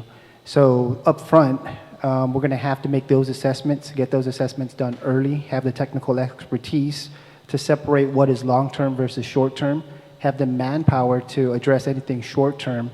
And then when we do identify issues, as you see in the reports, we have to have solutions, right? We're going to have to come at it with funding, come at it with proper procurement planning and buying, and then always kind of address that to make sure that we can address it timely and communicate that towards the school. Also, we have to improve our communication towards the schools and support and to our stakeholders when these things are held up. So that I will be working directly with our acting superintendent. She has a good handle of calling everyone in on meetings already, getting us at the table. So this is a continuous discussion. And again, if there's anything from our standpoint that we can do for the senators to improve that communication, and even from the administrators, we're working currently internally on that process. But as you mentioned, it's going to take several factors in order for us to understand that kind of scope of work, that type of work. And I think you phrased the question earlier, does your facilities master plan need to be adjusted, and how much of that? I can tell you right now, it should be adjusted. It is a constant. Earlier, Mr. Atta said that when we respond to one emergency, there's another emergency. You can have a break-in at a school, you can have a busted line that takes away from our ability to kind of assess and provide a response time. So relative to the facilities master plan, should it be reassessed? Absolutely. Should there be a continuous process for us to stay on top of our facilities? Again, that's a must, and it should be met with the adequate funding to make sure that when we see these schools and we see what goes into there, and there's two portions of that maintenance, right? General custodial is one thing, but facilities maintenance is another thing. I think Senator Lahan asked us down in Central if our central office will get to that position. If the AC goes down in Central, I'm not looking for Phil to do a scope of work to go out to bid to get a contractor in there to respond to that. We have someone already on there that's tasked with the lease agreement that provides us that. So back to the facilities master plan, that is something that is a living document, something that should be updated. And I can tell you right now, those conditions, unless addressed, will not improve. So we do have to be very dedicated and deliberated about approaching that the right way with solutions, and because the 110 grew to 150, and if it's not addressed, it's just going to continue it's not going to get better, it's going to get worse if we don't take actions. Okay, thank you. You just reminded me of one other question. Senator, I'm sorry, if you don't mind, I've been informed that we're having audio issues on our YouTube stream, so I'd like to, I know you guys didn't sign up to intermittent fast today, but we do have a few more items on the discussion points list that I'd really like to get to. I thank my colleagues for their very detailed and thoughtful questions, but we're going to take a 5-minute recess so that we can reset the audio, and then we're going to come back and wrap up on procurement, and then also we'll touch on asbestos, flooding, and maintenance. Again, we'll be back after this short recess. Thank you.